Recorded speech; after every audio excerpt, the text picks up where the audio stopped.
the Cable 6 game of the week. Today, a showdown in the American Conference. The Wizards of Washingtonville taking on the Bushmen of Pine Bush.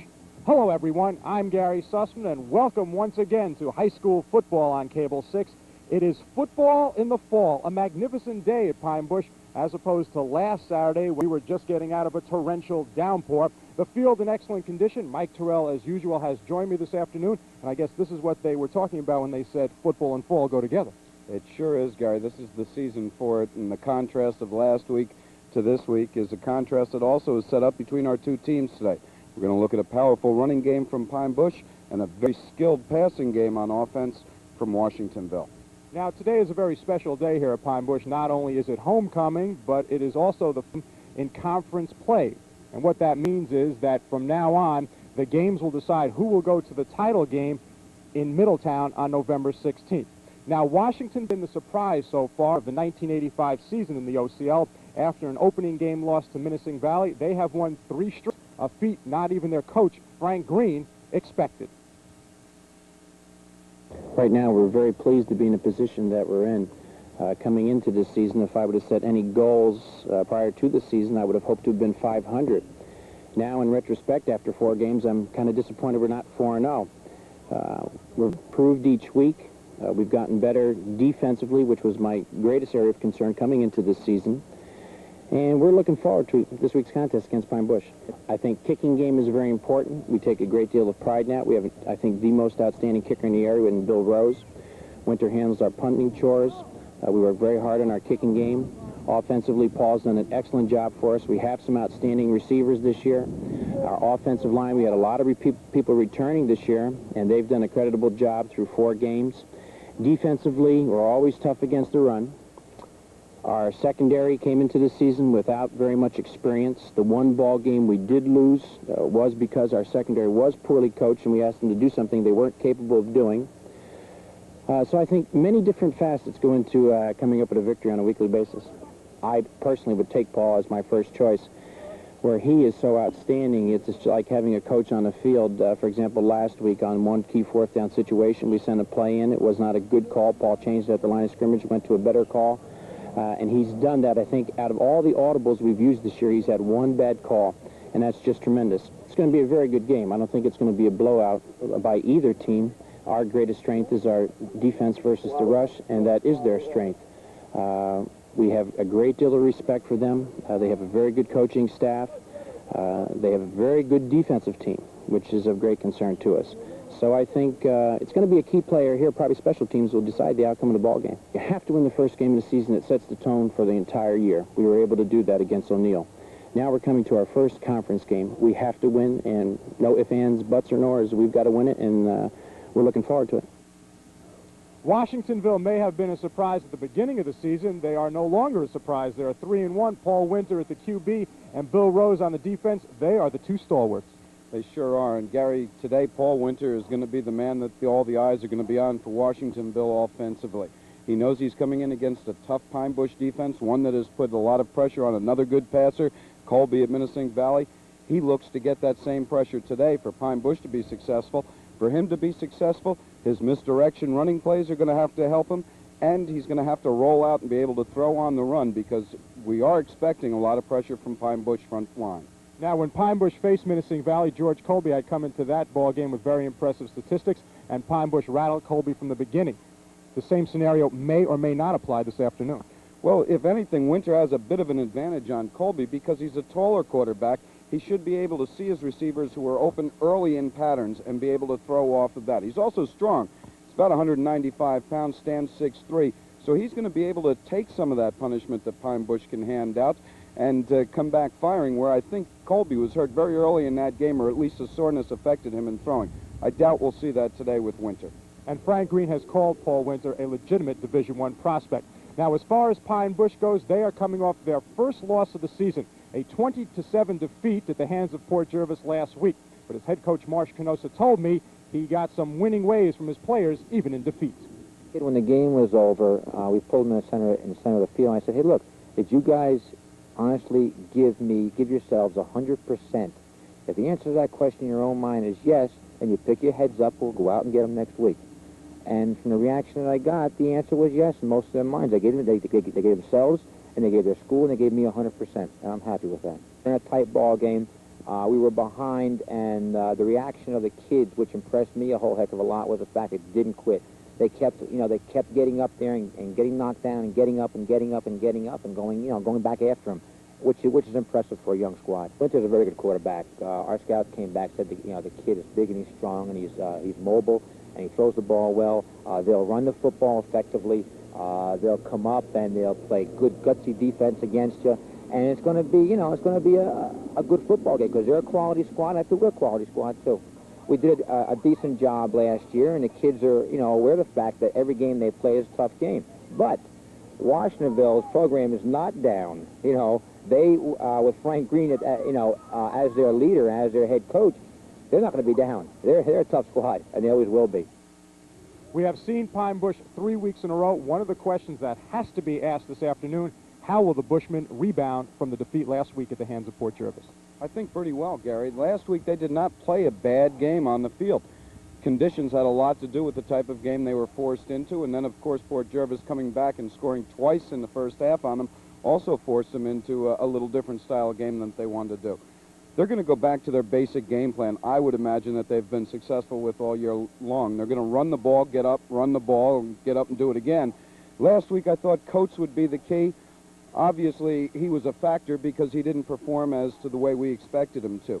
This week, all he has to do is hand the ball off, I feel. I don't think he's more than a quarterback today, a handoff quarterback. The keys are the three men in the backfield, Watkins getting outside, Murphy running the misdirection, and, of course, the big man just plowing forward and seeing what kind of day he can have because he can hurt the up-front defensive line of Washingtonville. And one other factor that must be discussed, Washingtonville starts 8 two-way performers, and against a team like Pine Bush, with a bruising, running style of play, by the fourth quarter, they may get worn down. Well, it should have some effect on them. They're going to be tackling guys all day long. And the other thing is, believe me, the front line of Pine Bush is going to have an effect on them, too, because these kids hit hard. They sweep very well. They get a lot of men out in front of plays, so there's a lot of people to knock down before you get to a ball carrier.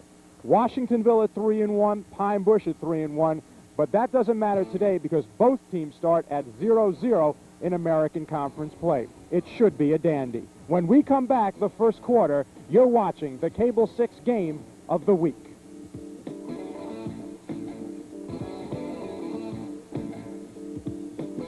Back to Pine Bush High School, the Cable 6 game of the week. Both squads at 3-1, 0-0 though in conference play, as this is the opener of the American Conference standings for both teams.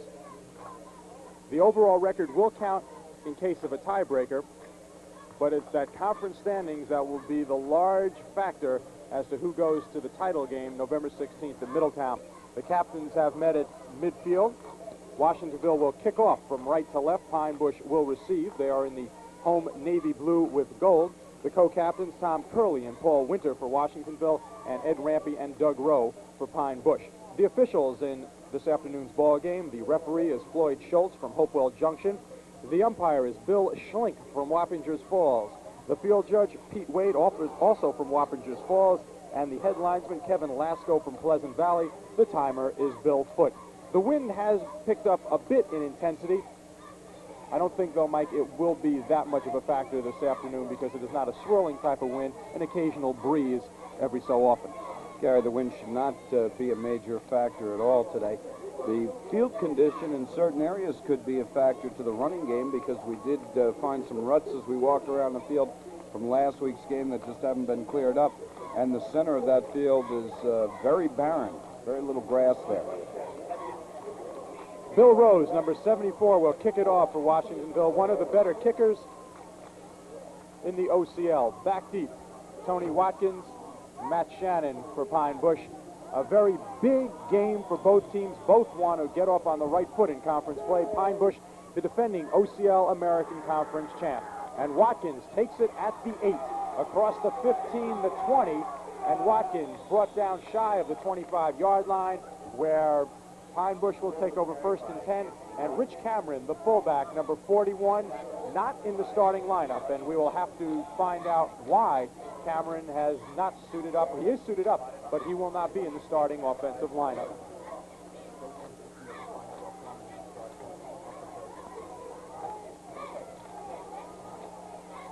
The quarterback is George Coates, number 11. Wright, Watkins, and Murphy in the offensive backfield. Wright in motion. First man through is Murphy over the 25 down to the 27-yard line. The starting front four for Washingtonville, Rose and Hutchins will play the tackles.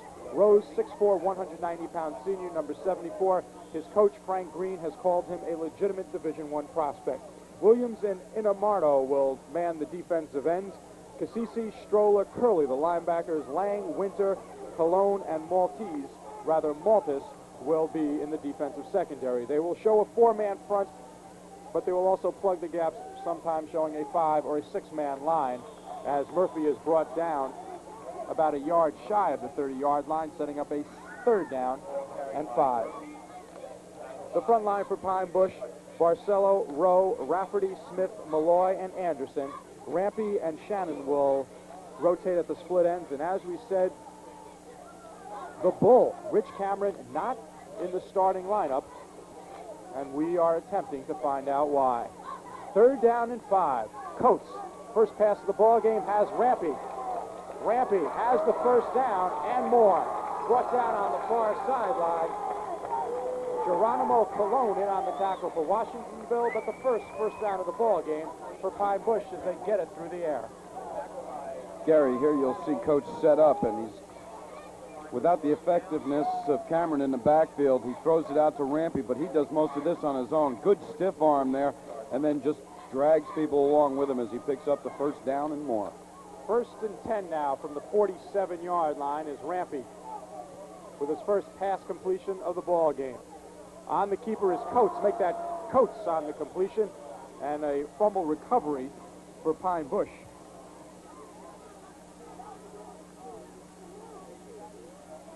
John Barcelo, number 65. A gain of 2 on the play for Pine Bush. Fumbling forward. If you're going to fumble, recover it, and pick up some yardage. That's the way to do it. The coach did it that way, and Barcelo was right there to help out. 2nd and 8. Coates, who his coach Marsh Canosa says is developing into a good quarterback who can go to the air as he hits Rampy for the 2nd time. Rampy, though, forced backwards and now gets around that corner. Brought down very, very close to the first down, and I believe he will have it.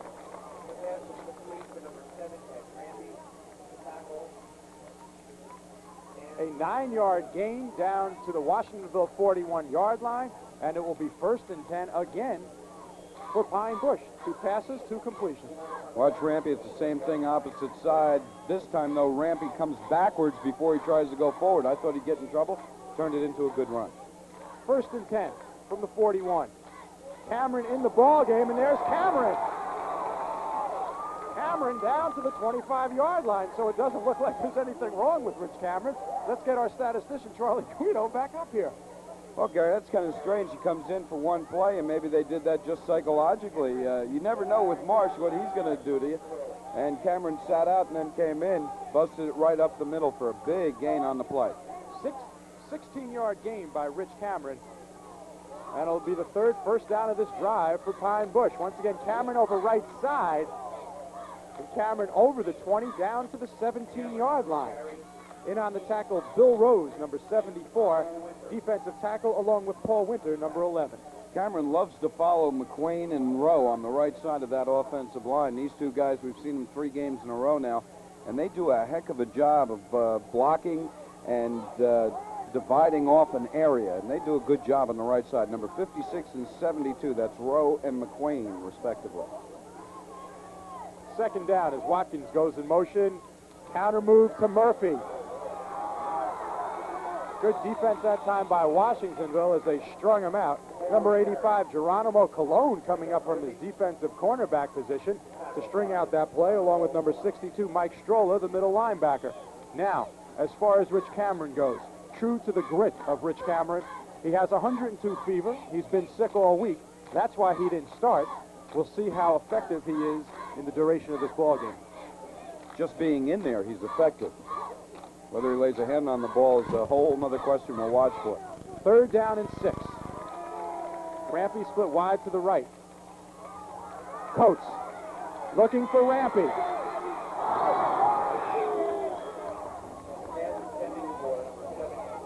Pretty well thrown ball, Gary, actually, out there. Rampy, I don't know what the pattern was. Obviously, the original pattern was cut off by the defense of Washingtonville, and he had to take the play outside, and Coates gave him time to develop the play outside, and it just looked as though Rampy just couldn't get there, but I thought it was a pretty well thrown pass. Mr. Coates looks impressive with the right arm today. Marsh said earlier in the week that in referring to last week's game of the week, how well Coates was throwing near the end of the game. He's only a junior. This is his 5th game in varsity competition, and Marsh feels that he's developing well. Cameron, left side. And Cameron, for all his strength and power, could not get over 3 Washingtonville players, and the Wizards have turned back the Bushmen on their first drive of the first quarter. And Cameron will probably be spotted on offense, and we probably won't see him on defense, Mike, unless in an emergency situation. Here you see Cameron. He's going to get met right past the line of scrimmage, but they just put the blockade up. If you're Mike Stroller, you got to be happy with the job you did with the rest of the defense. Got to be happy on the Washingtonville side that you got the ball back in that territory. Our first look at the Wizards of Washingtonville. Paul Winter is the quarterback. 1st and 10 from the 17. Right side is Tom Curley, number 32. Let's set that offensive alignment for you for the Wizards. Paul Winter is the quarterback. He is number 11, 6'3", 195-pound senior. He has thrown for more than 750 yards and 6 TDs through 4 games. He's a force. Hutchins and Curley in the backfield. Rose, Stroller, Kane, Inamardo, and Biz on the offensive line. Leary and Pomar will be the split ends, along with Lang, O'Connell, and Geronimo Colon. They will all rotate in for Coach Frank Green. The plays through signals from the sidelines, not sent in through the receivers. Winter through the air for the first time this ball game.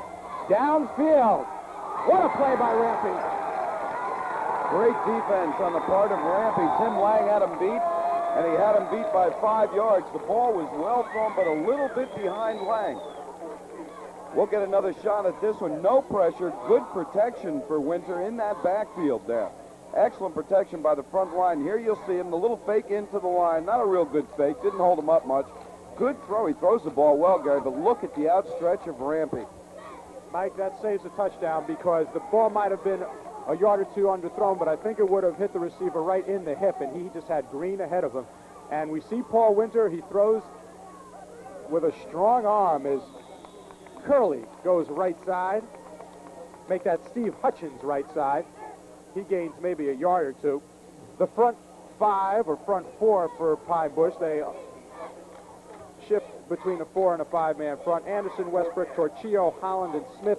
Rowe and Quimby, the linebackers. Rampy, Murphy, McKenzie, and Watkins in the defensive backfield. Punting situation is Washingtonville has stopped, and Paul Winter will line up at his 7-yard line. First punt of the ball game. Good high kick. And down by Washingtonville at the 46-yard line. Good kick by Winter out from the 7-yard line.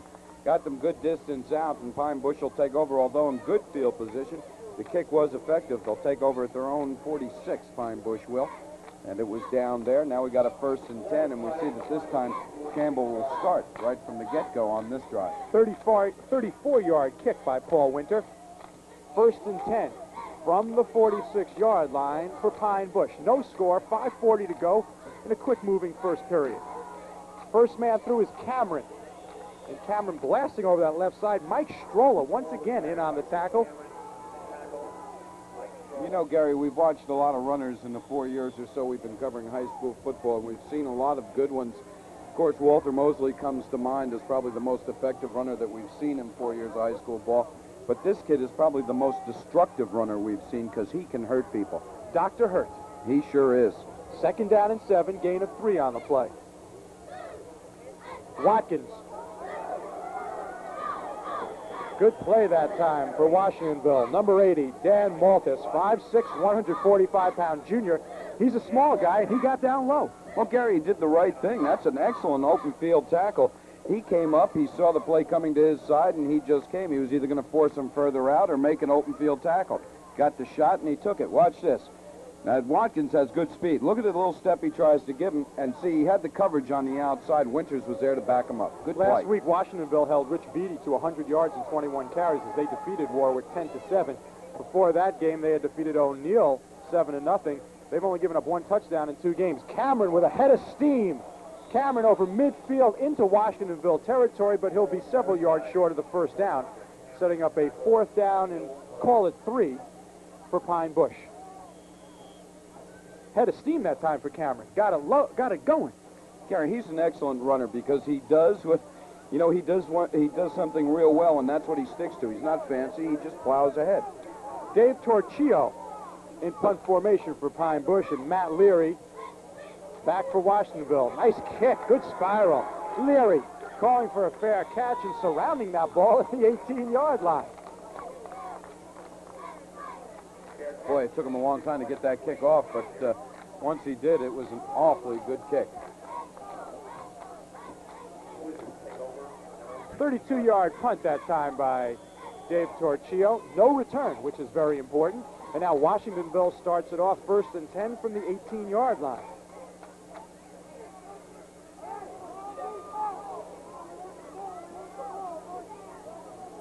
Winter. Over Kane. First man through was Hutchins, and Hutchins gets over the 20 to the 22-yard line. Wrapped up by Kevin Hollins, and we've seen him for the last 2 weeks. Number 67, 5'10", 194-pound junior, and he's a force on that defensive line for Pine Bush. 2nd down and call it 7 from the 22. 2nd down, 7 yards.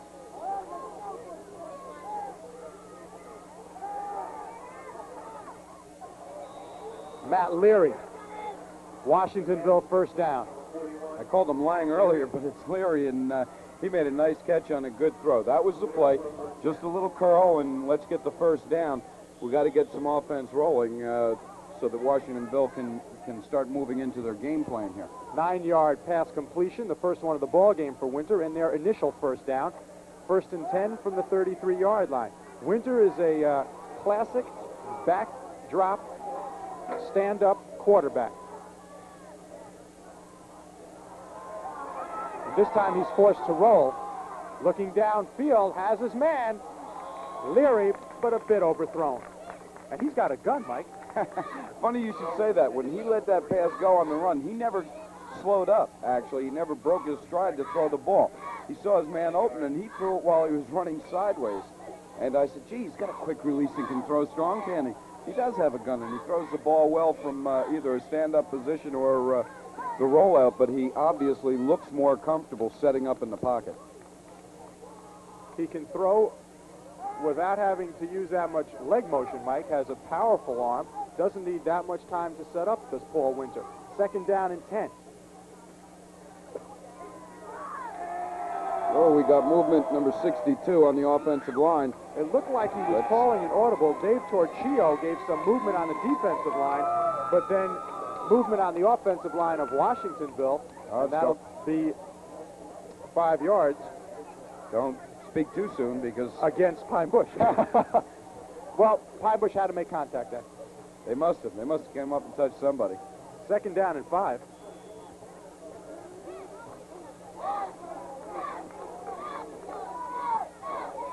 And that looks like an awfully long 5 yards looking at the downs markers across the field. Yeah, let's give them the right amount of yardage, guys.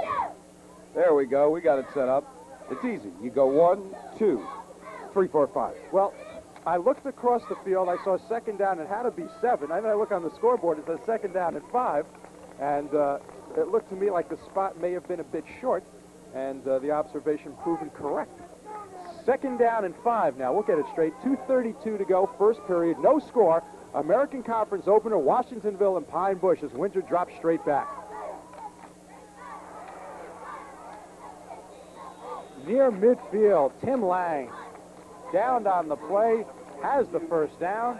Winter finding the open area. You're doing what I was doing earlier. That's Tim Leary, and he made a nice out move over there.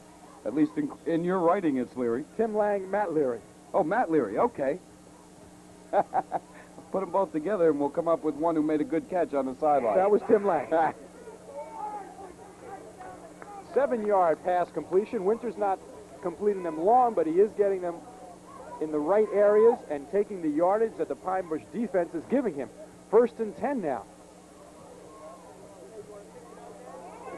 There's the first pressure of the afternoon. And they're calling Winter down. He spun out of the grasp. Let's catch the number. Number 67 is the man who had him in the grass. That's Kevin who had him. Holland. And we got a grass call in high school. That's the first we've seen, I think, this year. Mike, it may have been Bob Anderson, number 89. Let's take another look at this. As Winter's straight back, there you You see were right. Bob Anderson. 67 came in late. You're correct. And you're calling the grass correctly, Mike, because that pushes it back now 8 yards, 2nd down and 18. Winter now in an obvious passing situation. And has Lang lassoed out of bounds on the far sideline. Make that Matt Leary for Washingtonville. Put those guys on opposite sides, will you? The Lang-the Leary connection here. That gets them to the 43-yard line. They'll be 2 yards short of the first down, make it 3rd and 2. See the nice pass this time by Winter. Gary just sets up, good protection, throws the ball out there. They're looking for a face mask call on that play and didn't get it. We got a 3rd and about 3. Going underneath the defense right now, Mike. Oh, he's trying to spread them out a little bit, and you may see him come with a run even on 3rd and 3. Geronimo Colon split wide to the left. In motion is Hutchins. The quick out that time to Lang, overthrown, 4th down. 34 seconds to go, period number 1. That was a strange kind of throw. He threw that ball real hard for only a 3-yard thing with a man in motion, and it looked as though the line charged out there to block for a run. We were told that Winter was going to go to the air, and Winter has gone to the air with frequency here in the first period. 4th and 3. And Winter is setting up in punting formation for Washingtonville. They're not going to risk it here in the first period. Angling for the sideline, low kick. And down is Pine Bush. Murphy, knee on the ground at the 15-yard line, called the 14th, and that's where Pine Bush will take it over 1st and 10. 29 seconds to go in the first period. Mike, he was angling it for the sideline. He got it off the side of his foot, but good result anyway. Kept it low, no return. Well, there was a good rush on, too, Gary, so when he was trying to set up to go to the right sideline, he really couldn't do it. He had to come back and try and kick left because of the rush straight up the middle by Pine Bush. 29-yard total gross on that punt for Paul Winter. And 1st and 10 now for George Coates and the Pine Bush Bushmen. Cameron is in the lineup along with Murphy, who's in motion, and Cameron gets the call off right tackle and is taken down near the 20-yard line out around the 18. Paul Winter in on the tackle from his defensive secondary position. It's funny there what happened is that Cameron probably could have picked up 8 or 9 on the carry, except Watkins, who didn't miss a block, but lost the argument in that block. Time is run out.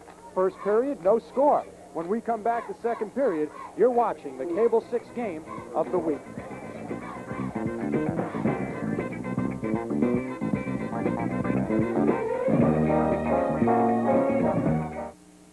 It's anniversary time at Serta Mattress, and May D, Serta's largest area dealer, is celebrating.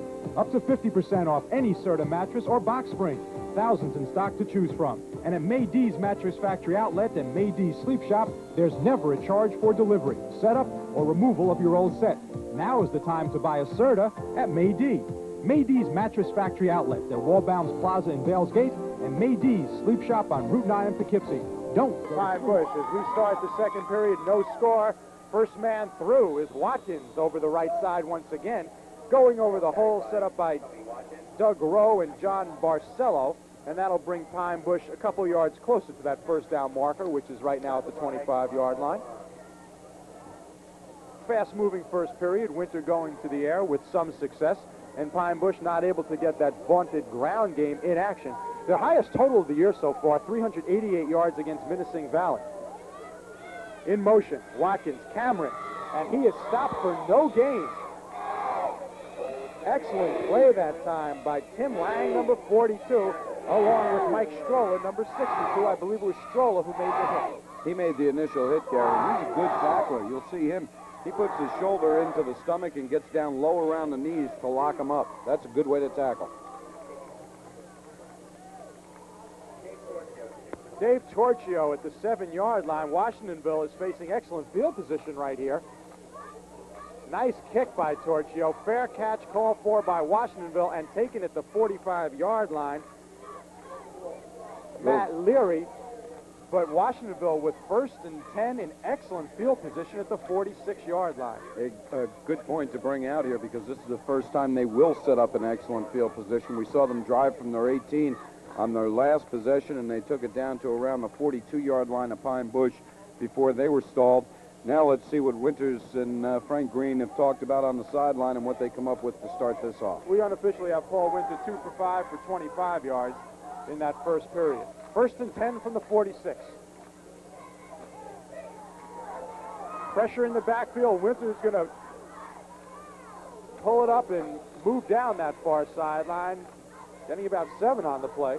Good play. He had notions of pulling up and throwing, but he was past the line of scrimmage at that point. Exactly, and he was looking left. Meanwhile, the only side he had receivers open on was the right-hand side. And good, again, penetration by the Pine Bush defense. Problem with their penetration is so many men are out in a passing pattern, and it pulls those linebackers off, and plays like that will hurt them. Frank Green said that he would take Paul Winter over any quarterback that he has seen so far this year, and Winter so far has been impressive here through the first half.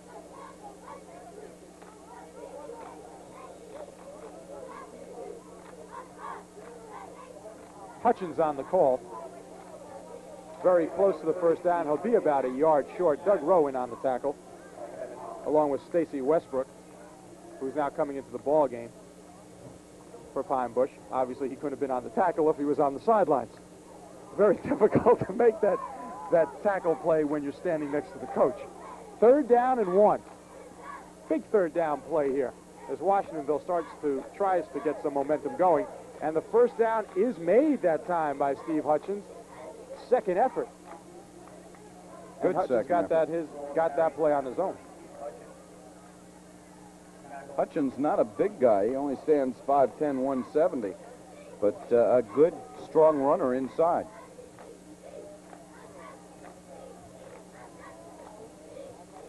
Here you see him, straight up the middle, right behind the center, and he kind of wiggles through to pick up that first down. 1st and 10 now. 48-yard line of Pine Bush as the Wizards are in Bushman territory. Winter looking right. Has his man complete to Tim Lang. Nice pass completion over the middle down to the 27-yard line. Another first down for Washingtonville. Excellent pass play. He's been throwing to the center of the field with more success than going outside, Gary. And Lang just ran a nice little pattern, curled around. Here you'll see Winter. Watch him set up. Real comfortable here, and just whips it down to Lang, who just curled in between the linebackers and the defensive backs. 14-yard pass play for Washingtonville. 1st and 10 now. The Wizards driving at the 27-yard line. Winter. Screen pass. Pullman. And Pullman picking up 7 on the play. And they set that one up nice, Mike. They sure did. Nothing fancy again. They just hit, released, and set up in front of Pullman. The line came right over. You'll see the big shift. And he gets 7 good yards out of it. Winter laid it in like it was an egg. Watch how soft he tosses this. He says, oh, this is going to work. Let's make sure. See, there you go. When you got a guy the size of Rose that you get to follow, it's like having a Mack truck with a Volkswagen behind it. And so far, the Wizards are solving that Pine Bush defense, the defense that we saw harass George Colby several weeks ago. 2nd down and 4 over the middle. The pass intended for Matt Leary, a little overthrown. Mike, against Menacing Valley, we saw an aggressive Pine Bush defense that harassed Colby, as I said, into numerous throwing errors. Winter seems to be setting up quicker than Colby did in that ball game, and is going for the short routes rather than the routes that are taking a long time to develop. And they're letting that aggressiveness of Pine Bush work for them, as we saw the screen play to the reverse side of the field. Well, don't think that Frank Green, because he wouldn't divulge any information to us before the game about what he might do, don't think he doesn't have any. He's watched the tapes. He saw what Pine Bush did against an effective throwing quarterback, and he set his game plan up against that. 3rd down and 4, 22-yard line. Tom Curley trying that left side, but Doug Rowe, number 56, was equal to the task, and he is one excellent ball player, is Rowe, 5'9", 175-pound senior. And if you have been watching our telecast the past several weeks, we have called Doug Rowe's name a lot, both on offense and defense, and with good reason, because he is an excellent player. Timeout by Washingtonville, 8:36 to go, second period, and we're going to take a break. No score from Pine Bush. You're watching the Cable 6 game of the week.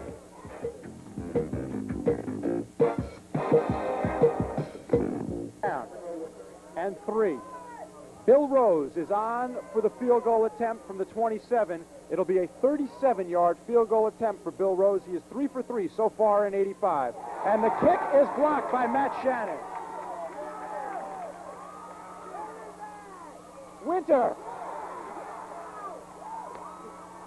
When was the last time you saw a play like that? I don't see a yellow flag. I don't even know if the officials know if anybody was beyond the line of scrimmage, because they were all watching the activity in the backfield. There wasn't an official downfield, I don't think, who was paying attention to the play. Matt Leary on the receiving end. What a bizarre play. Down to the 2-yard line, a 25-yard pass completion off the blocked field goal attempt. And watch Matt Shannon. He lifts his arms up. He's celebrating, and Winter's got the ball. What presence of mind by Paul Winter. 1st and goal for Washingtonville. We haven't seen a play like that ever. First man through, spurned by Rich Cameron, is Tom Curley. Make that Steve Hutchins for Washingtonville. Cameron has been in on defense since they got around the 20-yard line. But, Gary, give presence of mind to all people concerned with Washingtonville. Leary got downfield and opened up and then started jumping out there to let Winters know he was available. 2nd down and goal. Winter. Again pushback. Again it's Rich Cameron in on the defensive charge, along with 73 for Pine Bush. We'll catch that number for you. Tom Malloy in at defensive tackle as Kevin Holland jogs off the field. 3rd down and goal now. That play will make the highlight tape for this year and years to come. A blocked field goal attempt by Matt Shannon turned into a 25-yard pass completion by Paul Winter to Matt Leary. 3rd and goal. In motion is Hutchins. Winter on the rollout. And touchdown.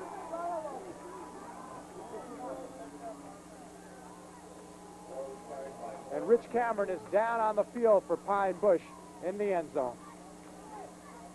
Gary, here you see it. You know he had to do something. He had no luck going forward through the center for 2 plays in a row.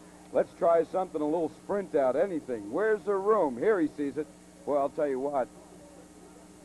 Cameron must be feeling a little ill, because most days he takes that angle away. And Rich Cameron is in the end zone down on his knees, if we can get a shot of it for the fans. And there you see Big Rich.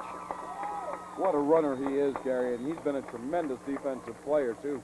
At least the past 2 seasons we've seen him play. He's just he's a plain good all-around football player. That's all Cameron is. Mike, an 11-play drive totaling 55 yards, culminating with a 2-yard touchdown run by Paul Winter, a long 1-yard, we should call it, and now Bill Rose is in for the extra point. It certainly helps Washingtonville that Paul Winter is the holder, especially on that blocked field goal 3 plays back. Rose is long enough, and it is good. So with 6:59 to go, period number 2, Washingtonville on the board first by the count of 7-0. We'll be back right after these messages. You're watching the Cable 6 game of the week. Their main man, the doctor of hurt, Rich Cameron, playing with a 102 fever, seems to be at sub-superhuman force for this ball game. Watkins at the 10. And Watkins down to the 30, bowling over people, finally corralled by Matt Leary. Pine Bush now 1st and 10 from that position. And Mike, I had mentioned that I thought that Rich Cameron would be spotted on offense and only come into defense in an emergency, and we saw him come in on that goal line stand. Watkins made a good return on this one here, Gary. Took the ball out of Murphy's arms. I guess we're going to get a shot at it again, a quick one. Here you see him. He takes it out of Murphy's hands and then drives it. Good move there. Picks up about 9 extra yards with that move. 1st and 10. Watkins doesn't have a handle, and Washingtonville has recovered. Ooh, bad timing for that to happen. Steve Hutchins on the fumble recovery, and that just was a missed handoff between Coates and Watkins. I said in the pregame, one of the things that Coates had to do today, I didn't think he was much of a factor outside of making sure the handoffs got there. That time, he didn't do that, and we see the result of it. That is 1st and 10 for Washingtonville at the Pine Bush 30-yard line. So Washingtonville now with a golden opportunity to add to their lead.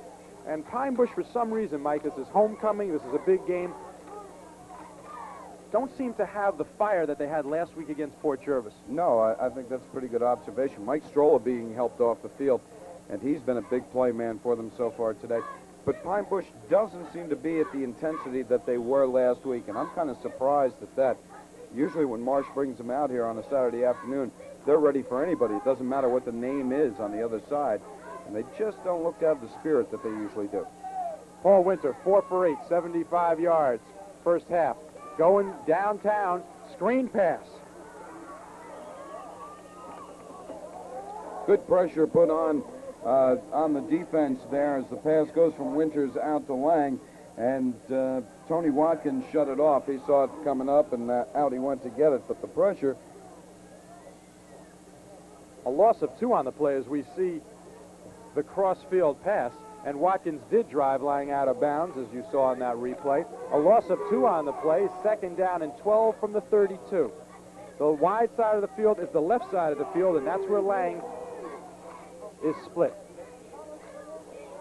Winter, downfield, touchdown, Tim Lang, over the outstretched arms of Ed Rampy. Well, you're not going to, that's a poor way to play defensive back, and I'm sure that'll be worked on this week. Rampy has let him get behind him now 3 different occasions. Once he made a great play to knock the ball down. A second time that Winter couldn't get to him. He never saw him. And that's the 3rd time, and strike 3 times, and you definitely got to light a match. 32-yard touchdown pass from Paul Winter to Tim Lang. And now Bill Rose is on to attempt the extra point. He is 8 for 8 so far in 1985. He is a big one, and he has a strong leg.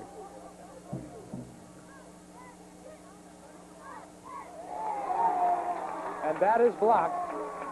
Number 66, I believe, Gary, is the man who blocked the kick. And we'll have to see if we have a number. There it is. Henry Smith. Henry. So the score with 6:05 to go, period number 3, is we take a look at it one more time. Pine Bush on the short end of a 13-0 count. We're going to keep it right here. Henry Smith, who is an offensive guard, making that block of the extra point attempt by Bill Rose. And Washingtonville doing, Mike, what all good teams must do, as you see the flying Smith right there. He was really in. There were 3 guys there. Doug Rowe was there, Smith, and number 64 was in there as well. So they had that James Wright, I believe. Mike, on that line of thought, the fumble recovery at the 30-yard line, a screen pass which loses 2 yards, and then the touchdown pass. 2 plays, 32 yards, and they capitalize on the turnover by Pine Bush, and the Bushmen are down now by 2 touchdowns as Bill Rose gets ready to kick it off.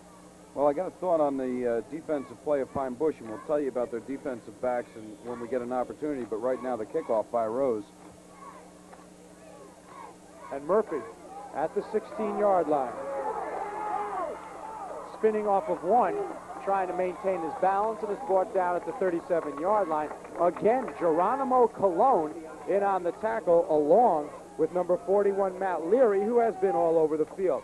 Mike, Rich Cameron is such a big part of this team, not only from his play on the field, but the intensity level that he brings to it. Cameron is a little under the weather, and it seems, at least from the outset, that has spread to the rest of the team. Good observation again. Let's see, though. They come out here a little more spirited, they seem to charge off the sideline. 1st and 10 from the 34. Murphy trying to turn that corner. And Murphy gets over the 40-yard line. Again, it's Geronimo Colon in on the tackle, along with Paul Winter, number 11. Gary, here, this is the first time they've tried to really do something wide. And Murphy got out there in good fashion with some blocking in front of him. Let me tell you something about Washingtonville. Outside of Port Jervis, they're probably the best tackling team we've seen this year. They're excellent tacklers. Second down and 3, a gain of 7 on the play. Cameron has the first down. And, Mike, this is such a key series of downs for Pine Bush. They want to get on the board before halftime. They need to get 7 or 8 points up there on that board, and you know they're going to charge forward. This is classic Cameron. There you see him just driving forward. They only needed 3 for the first down. Now they're about midfield. Change the game plan? I don't think so. They had a little success throwing earlier, but I look for them to keep it on the ground, chew up 5 minutes, and get a score in. And we're happy to report Mike Strolla, number 62, back in the ball game for Washingtonville. Counterplay, Murphy. And Murphy is brought down after a gain of maybe a yard on the play. Joe Innamorato, number 73, the defensive end, read that play very well. You can come to my hotel and eat scungili anytime you want when you pronounce words like that. And what hotel may that be? Well, we don't have to talk about that. Let's see. Here's Murphy. Look at the way Innamorato. Well, Joe did a good job, didn't he? Huh? Nice name, Joe. It's easy. Rolls off the tongue well. Second down and call it a long 8. Pine Bush approaching the 4-minute warning. Coates on the keeper. Pitch back, Watkins. And George Coates made that play. He sure did. What a nice play by Coates. He came out, carried the sprint out. That's the way a wishbone usually operates. Here you see the sprint out by the quarterback with the halfback trailing. Watch Coates. Little fake into Campbell into the line. Here he comes out. All intensity. He says, ha, here you go. But nice tackle there by Winters. I want to tell you, he hit him right about calf high. 14-yard gain that time by Tony Watkins. First and 10 now from the 39. The most impressive Pine Bush drive of the ball game. Coates has his man Rampy. And Rampy is still on his feet. Rampy brought down on the far sideline by Geronimo Colon. First and 10, Pine Bush inside the 15-yard line. George Coates to Ed Rampy. Nice play calling. You're running the ball 5, 6, 7 times in a row. They got to be looking run when you've had so much success with it. Just a little flare-out pattern. And it run, Rampy, run. Don't be looking for them guys. Just put it down and run. Down to the 16-yard line. 23-yard gain. And Coates, also impressive through the air so far this afternoon, Mike. First and 10 for the Bushmen.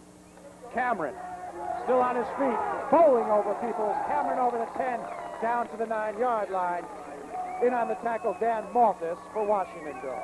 You know, in the course of this week, Gary, I spoke to a coach from another team who said, I hear you guys saying that Cameron runs a lot like Zonka. Boy, there was never a runner like Zonka. I want to tell you something. In high school ball, this kid is comparative to a Larry Zonka. And we never said that he was the equal of Larry Zonka. We're just saying the style resembles that. What a Zonka. great runner he is straight ahead. Second down and 4. Again, Cameron. Touchdown. Can you feel things start to change? A 9-yard touchdown run by Rich Cameron. And Pine Bush is on the scoreboard with 2:56 to go in the second period. It's a 13-6 Washingtonville lead, but as Gary pointed out earlier, an important drive, and they capitalized on that drive. Here you see Cameron, sheer straight, gets a good block from his tight end on that side and carries it in. Joe Bergen. And with 2:56 to go, period number 2, Washingtonville on top of Pine Bush, 13-7. We'll be back right after these messages. You're watching the Cable 6 game of the week.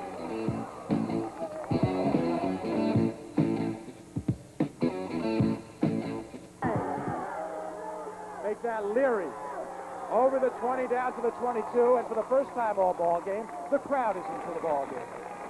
Well, you know, the people here at Pine Bush are kind of we react to what you do type of fans. We saw that last week when Pine Bush scored first. They were real gung-ho, and as Port came back and scored, then when they scored the second touchdown last week, we saw them kind of ease out. Now we see them, after 2 scores by Washingtonville, really pick up the tempo of the game from the sideline. 1st and 10 from the 26-yard line. Plenty of time for Paul Winter. 2:35 and counting. And we'll see if Winter plays it conservatively or goes for the score. Audible at the line of scrimmage. Winter straight up the middle on the quarterback draw. Over the 30 down to the 32. And they just may sit on the ball, Mike. Just a reminder for the fans at home, we have homecoming here at Pine Bush. Many schools on this opening of conference play have homecoming, and there will be plenty of floats and bands at halftime. And I have a special interview treat for you, Fan USA. Two guys from Pine Bush who traveled near and far to follow their beloved Bushmen, and I'm going to talk to them at halftime. 2nd down and 3. Minute 57 and counting. Curley. Staying inbounds. Obviously, Gary, they just want to get the 1st down, keep the ball in play, and run the clock down. They don't want to give Pine Bush the opportunity to come back and score again before the half. And obviously, they are content with a 13-7 halftime lead. They'd be very happy to take that into the locker room. We have a measurement. 1:45 to go in a good first half of action. An interesting first half of action. Absolutely. 2 contrasting styles. And the surprise is, last week I said Coates was the key. I think so far today he's been the key. His ability to complete the forward pass has been a big part of Pine Bush's offense in this first half. Mike, it gives them another dimension. And not to beat the proverbial dead horse, but Rich Cameron is the heart and soul of this team. Without a doubt. You have Watkins, you have Murphy, you have Cameron, and now you add something new. You add a coach who can throw the ball forward with precision, with strength, and who looked pretty good on the run that one time, too. Mike, big play. 3rd and 1. If Pine Bush can hold, they can force Washingtonville to punt. Big 3rd down play. If the Wizards complete this 1st down, are successful, they'll be able to run out the clock for the 1st half. 3rd and 1. Winter straight ahead. And He's going to be real seems to close. have plowed over his center, Sean Kane, for the 1st down. He's got it. Tom Malloy in on the tackle. And Malloy has had a good game so far on the defensive end of things, and now he's coming out, brought in for that short yardage situation. And he's not a small man by any stretch. 5'9", 206, and he's a senior. Okay, 1st and 10, 1:16 to go for Washingtonville. Hutchins and Curley behind Winter. And Hutchins is in motion. Gets the screen. And Mike, that pass could be construed as a lateral. That was backwards as opposed to forwards. I think it was, Gary. I don't know if we have that on the replay, but that pass was backwards as opposed to forwards. Let's see what the guys, what they have here. It sure was backwards, no doubt about that. I'd fall on that ball. That is a fumble. The coach and is telling him. Loose ball at that particular point. 2nd and 10. We're going to have to clarify that with the officials because they surely did not make the call on it. Geronimo Colon, who wins the award for the best name through 5 games, is split out to the left. In motion is Hutchins once again. First man, Curley, over the 40-yard line to the 41. I'll tell you, he took a shot from Mo. How he held on to the ball. They were both about 8 inches off the ground with their heads, and they collided. And Curley really tucked the ball in and held on to it. It's plays like that that people don't really pay attention to that are winners for a team, a winning play for a team in a ball game. Pine Bush had an opportunity there, Mike, to call a timeout and force this into a big 3rd down situation and maybe force Washingtonville to punt, but they elected not to do so. Winter, he's looking over the middle. Fumble! Recovered by Pine Bush. Dave Torchio recovering the fumble. We'll have to wait and see who made the hit. I believe it was Bill McKenzie, number 46.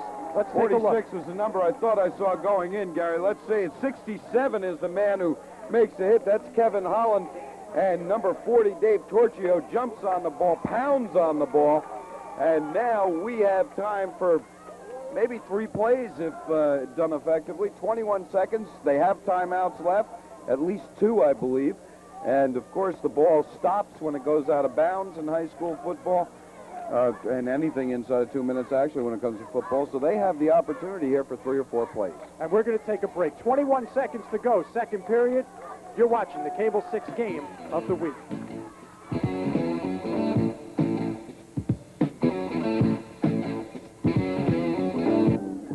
21 seconds to go, second period. Pine Bush recovering a Paul Winter fumble at the 31-yard line. Make that the 36-yard line. Holland on the hit, Torchio on the recovery. And this is why maybe Washingtonville was being a bit conservative, Mike, with 2.5 minutes to go. But we'll see what Pine Bush can do with this fumble opportunity. Coates looking for Rampy over the middle. Too long. Just overthrown, and it was a well-thrown pass. Rampy ran a great route. Both the Washingtonville defenders were to his backside. That's where he wanted them, and had all the earmarks of a TD, just overthrown. Mike, if George Coates completes one of those passes, you're going to put 6 on the board. He may just leap off the ground from the confidence level, because he is throwing the ball very, very well. He's standing up. He's finding the open man. He's putting it in the right place. That one was a little overthrown, but he is becoming a factor, as we thought he may be, in this ball game through the air. Second down and 10. 16 seconds to go, second period. Counterplay, Murphy. He's got some room. Murphy, he's on his way. Hey! Touchdown.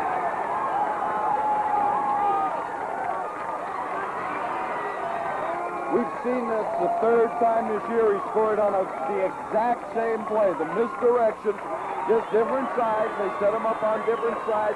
He's very successful with it.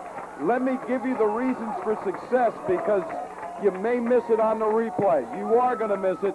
The big reason for success is number 55, Doug Moe, and number 72, Owen McCain, pulling from the left side all the way to the right, number 73, Tom Malloy.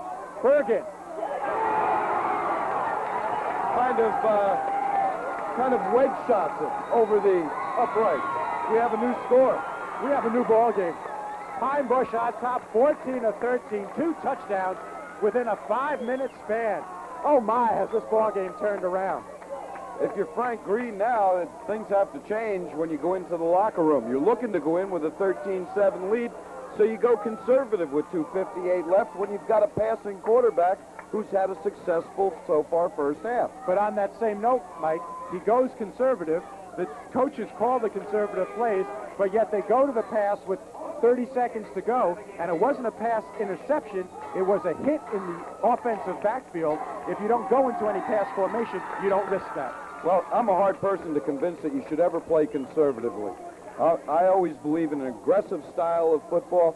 I hate to see a team try and sit on a lead even with 2:58 left, especially when you have the weapons that are on the field today on both sides of the line of scrimmage. And I just think that he had been aggressive all game, and why change your game plan with 3 minutes to go and a half? The intensity level that we were talking about that was lacking on the Pine Bush side, no longer is it lacking. It is there. It is 2 touchdowns. It is a 14-13 lead. And the locker rooms of both teams are going to be very dissimilar than they would have been about 2 minutes ago. Interesting comment. Crunch time on that kickoff. What a shot. Clock never started. Number 12. I want to see, that kid deserves his name mentioned just for taking that shot. Keith Anderson is the kid who fell on the ball for Washingtonville. Let's give credit where credit is due. Charlie Guido said Cameron just got rid of his fever, and quick. Boy, did he ever. That's very true. What a change, though, in the whole psychology of both teams now. And time has run out. What an exciting first half of action. The score, Pine Bush 14, Washingtonville 13. When we come back, some halftime entertainment. You're watching the Cable 6 game of the week. To Pine Bush High School, the score at halftime. Pine Bush on top of Washingtonville 14-13 in a very exciting first half of action. And what a treat for you we have at halftime. I have 2 members of the Pine Bush swimming team with me, members of the organization Fans USA. Standing to my right is Mike Kennedy, and to my left is Brian Duncanson. First of all, Mike, what is Fans USA? Fans USA is this radical right-wing cheering organization. We formed it last year to give our football teams more support. We figured they were having a championship year and they needed to, get that little extra boost in it, put them over the top. Well, we didn't win to, beat Warwick. We had a great season. Now, let me ask you this. Fans USA, I see two guys. Where's the support for Fans USA? We're always up in the northwest corner of the stands, right up there. There's a whole bunch of the fans up there right now. What about the away games? Away games, we're there too, Gary. We're there. We have songs written up. We have cheers. We have just inventive stuff. We're the most original cheering organization in the OCL. What do you see in the differences between this year's team and last year's team? Well, we lost a lot to graduation in size, but we got a lot more heart this year. The guys are really working hard.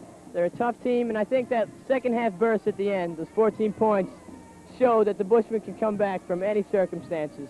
Great coach in Mark Canosa. Okay, Mike Kennedy. Now, Brian Duncanson, how did you get started in Fans USA?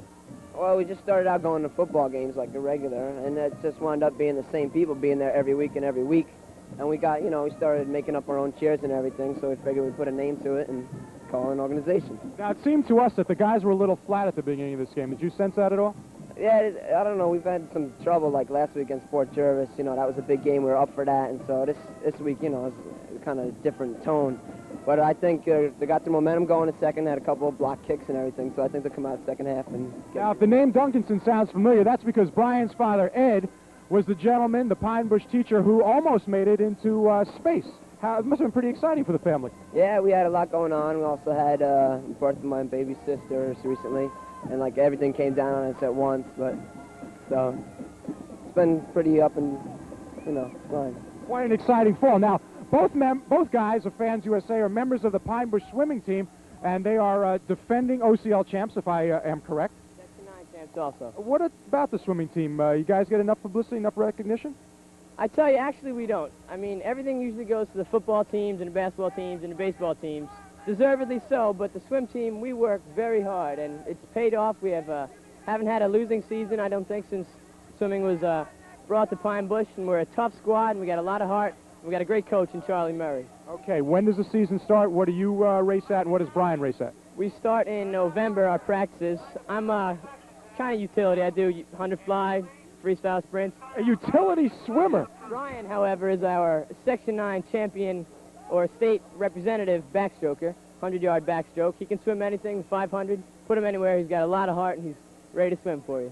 Mike Terrell needs an agent. I think maybe you could qualify. Before we get off the air, you just got highly touted by Mike Kennedy. How much do you work out during the week, and what's your schedule like? I work out most every day in the evening with our age group team. And so I've been swimming this year year-round. So it's been just about every day all summer. Now it gets, down after a while, but then you get ready for your season, get pumped back up. So we expect to have a really good team this year, and us in Middletown again. It's going to be good meets.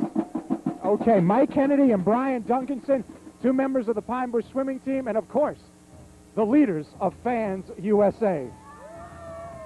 The score at halftime, Pine Bush on top of Washingtonville, 14-13. When we come back to third period, you're watching the Cable 6 game of the week.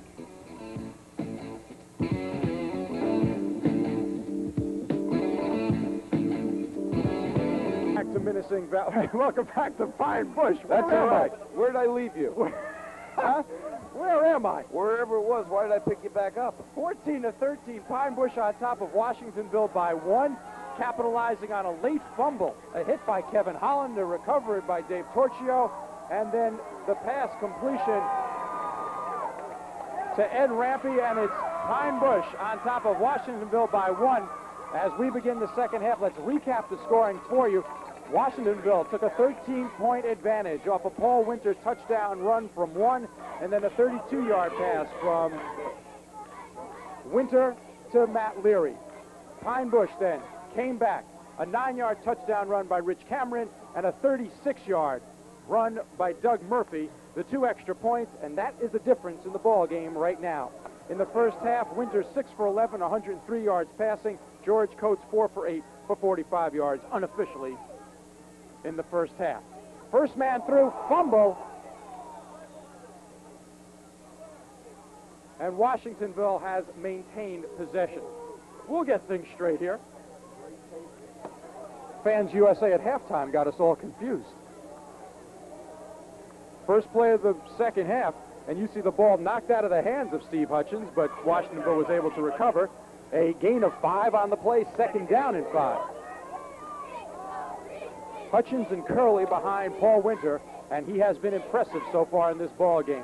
Hutchins again, and brought down after a gain of 2 on the play. Bill McKenzie in on the tackle, along with Kevin Holland and Doug Rowe for Pine Bush. Once again, Cameron on the bench defensively for Pine Bush as we start the second half, Gary. But Hutchins is a good-looking runner there. We've seen him 2 in a row, although he fumbled the 1, ran for 2, and fumbled for 2 for a pickup of almost 5 yards. Now they got a third down, and we'll call it a long 1. Mike, in that first half, both teams, Washingtonville and Pine Bush, were able to capitalize on the mistake of their opponents, both taking recovered fumbles into the end zone. So far, the difference in the ball game, an extra point, as Winter goes straight up the middle. He's across the 40 to the 41, and he will have the first down for the Wizards. The most bizarre play of the first half was a blocked 37-yard field goal attempt by Bill Rose. Paul Winter picked it up and hit Tim Lang for a 25-yard gain. That set up touchdown number 1. First and 10. First down of the second half with 10:09 to go in period number 3. 14-13, the American Conference opener for both teams. In case you've just tuned in, I'm Gary Sussman along with Mike Terrell. Happy to bring you this big ball game from Pine Bush. Curley weaving his way for 3, maybe 4 yards. Doug Rowe in on the tackle, number 56, along with Ed Rampy from his defensive safety position, number 7. I'd like to make a correction that I was making in the first half, and I'll be aware of it now for the second. Doug Rowe is playing the right guard for Pine Bush. I may have called him Mo mistakenly a couple of times. And John Barcelo is the right tackle on offense, and I had been calling him Owen McCain all afternoon, so I've gotten that straightened out. Send all letters addressed to Mike Terrell, care of your favorite trailer park in Monticello. Second down and 5. Winter straight back. Screen pass. Off the hands of Hutchins, and that'll set up a third down opportunity. A lot of strange plays in that first half, Mike. We had a pass that we thought was a lateral that was just rolling unattended on the ground. Well, I spoke to one of the officials about that. The timekeeper up in the booth agreed with us that it looked to him to be a lateral. Apparently, from field position, it did not look to be a lateral, and I have a different opinion, but then again, they have the striped shirts on. Third down and 5. Winter over 100 yards passing in that first half. Has already thrown for 1 touchdown as Hutchins goes in motion. Over the middle. And Geronimo Colon was coming back on that play, and we have a flag on the play, and we haven't seen many flags. In fact, I think that is our first penalty. Make that the second penalty. There was a offsides on the defense, if you recall, in the first period. So only our second flag of the ball game, and they're talking to Pine Bush. That's right. 1 in the first half, and this is our first of the second half. Shows you how well trained the teams are coming in. And Marsh was not practicing the dog paddle there. He was saying decline that holding penalty and set up a 4th down. So it will be the first punting situation of the third period for Paul Winter and crew. And Pine Bush, who has to have the momentum, or had the momentum going into the locker room at halftime. We'll see if they can sustain that intensity here in period number 3. They certainly did have it in the first period and a half. Winter standing at his 35. The line of scrimmage is the 47. Good high kick. And Shannon at the 15 fumbles. Recovered by Washingtonville. Number 41 picked it up. That is Matt Leary. He picks up the fumble. That's the second time this afternoon he's been in the right place at the right time. Good kick by Winter. And Shannon, I believe, is the guy that fumbled it. Let's see if we can see it a little better for you. That's it. Matt Shannon, who blocked a field goal attempt earlier. 39-yard punt by Winter. No return. It's Washingtonville's ball. That's the best thing you could ask for. First and 10 as Hutchins goes in motion to our right.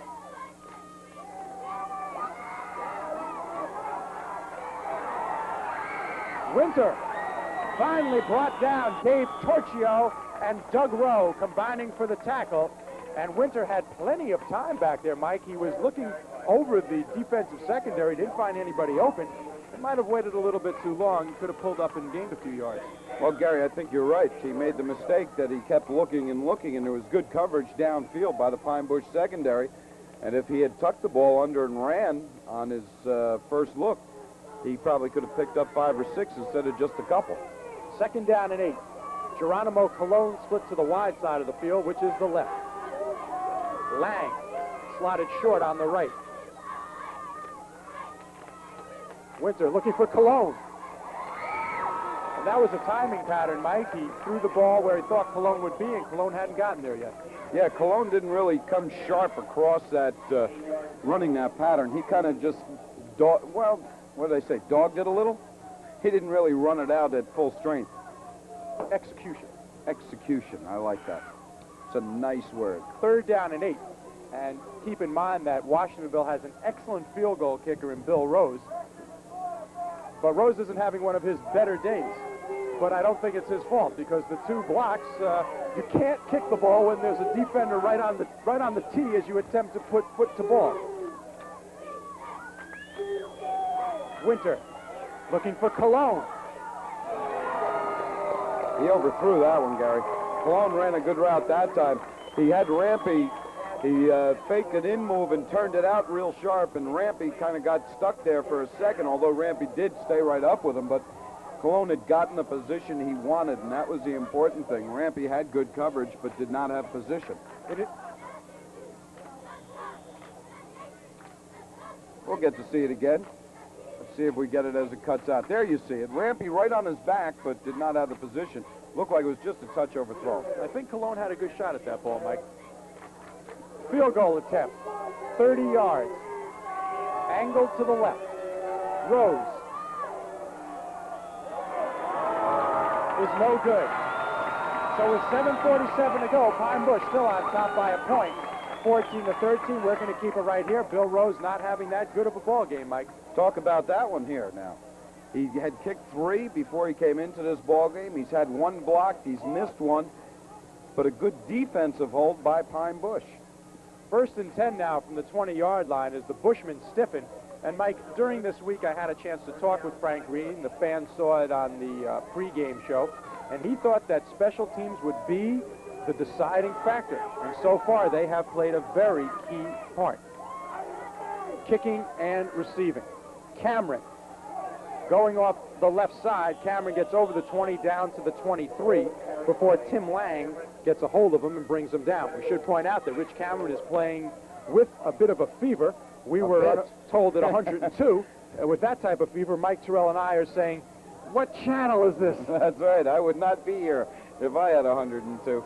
So I give him a lot of credit for being out there. You know, he's very quick today for a kid that's playing a little ill. He's run into the back of his blockers many times.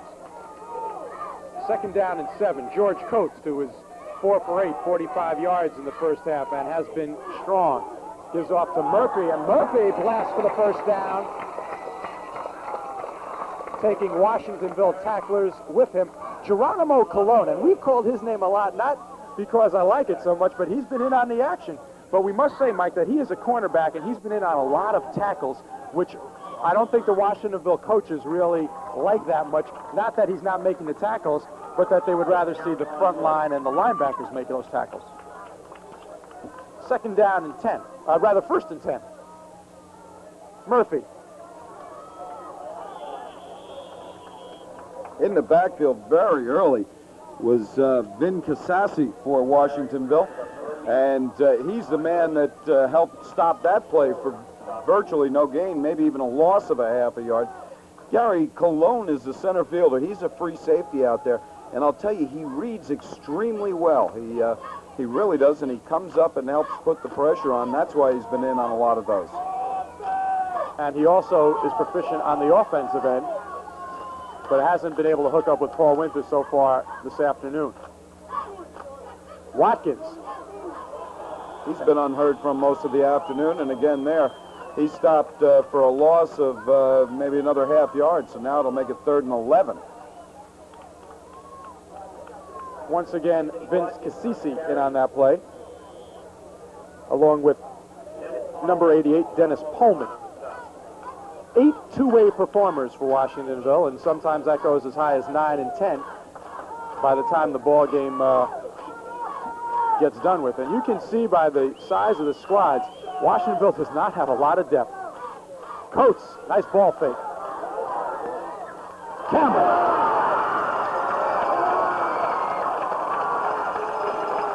Let's give credit where it's due. George Coates made, developed, and processed that entire play. He made an excellent fake into the belly of Murphy, and there you see it, and that shifts the defense. Now everybody's chasing him instead of on him. He looked Cameron downfield, made the nice soft pass to him, and Cameron carried it out for a completion. 19-yard pass completion from Coates to Cameron. 1st and 10, Pine Bush. They're in Washingtonville territory. Murphy. Good gang tackling that time by Pine Bush, or rather by Washingtonville. Let's catch a number at the bottom of that pile. Once again, it's Vince Cassisi, along with Joe Inamardo. Joe Inamardo did a good job with Henry Smith on the outside, who was leading the play, Gary. Give him some credit there, because he just beat Smith, who was coming across to block him. He beat him to the point. Joe Inamorato. Correction on that name pronunciation, and we are trying our best. 2nd down and 7. Sometimes our best is not good enough. In motion, Watkins. Murph Cameron's short side of the field, once again carrying people with him. Down at the bottom was Dan Maltus. He had a hold of Cameron down low, but Rich still got 5 yards on the carry, setting up a 3rd down and 2 from the 40-yard line. One of the most effective plays in the Pine Bush playbook is the quick hitter with Cameron. Coming off left tackle or right tackle, he usually prefers right tackle, but having some success going to the left side behind Malloy and Smith this afternoon. They'll spot the ball just over the 40 at the 39. 3rd down and a long 1. Again, the short side, again Cameron, and another 1st down. Same play, same side, same results. Tom Curley's the man who made the stop down low for Washingtonville. And, Gary, we talked earlier about the number of men who have to go both ways for Washingtonville and where it might show a toll. And we're getting in, not really to the time of the game where we expected it to, but we're getting into the territory where it may show, and that is in these tough short yardage situations. 1st and 10 from the 37-yard line. Coates. Looking downfield for Anderson. Touchdown! You called it earlier in the game. You said one of these times he's got to complete one, and when he does, it'll be 6. Put it up on the board for Pine Bush. Coates to Anderson for about 40-yard TD pass. 37 yards is the official call. Watch this. I was very impressed as they went to the line of scrimmage. Ball thrown perfectly. Anderson just outran everybody and got to his spot. Gary, as a matter of fact, truthfully, after that play was over, I was going to say to you, what impresses me with Coach this afternoon is he's really looked like he's taken charge of the offensive team. The extra point is blocked. 3:32 to go, 3rd period. Pine Bush on top of Washingtonville, 21-13. We'll be back right after these messages. You're watching the Cable 6 game of the week.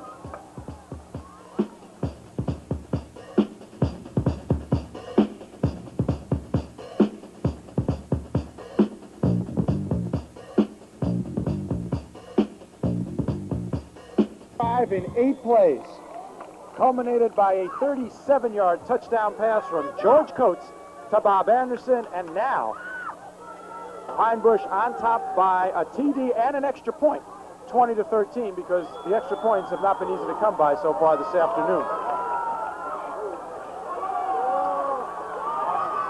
Leary over the 20, down to around the 26-yard line. 1st and 10 for the Wizards, and Mike, the momentum has shifted to Pine Bush, but yet the Wizards are only a touchdown behind.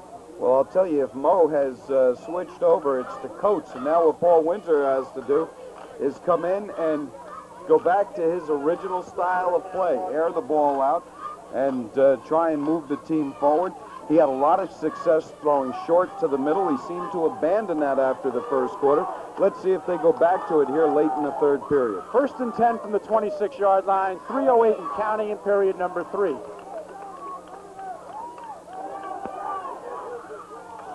That thrown on the wrong side of Tim Lang. Boy, he throws the ball hard, doesn't he, Gary? He really throws rifle shots out there. What an impressive drive by Pine Bush.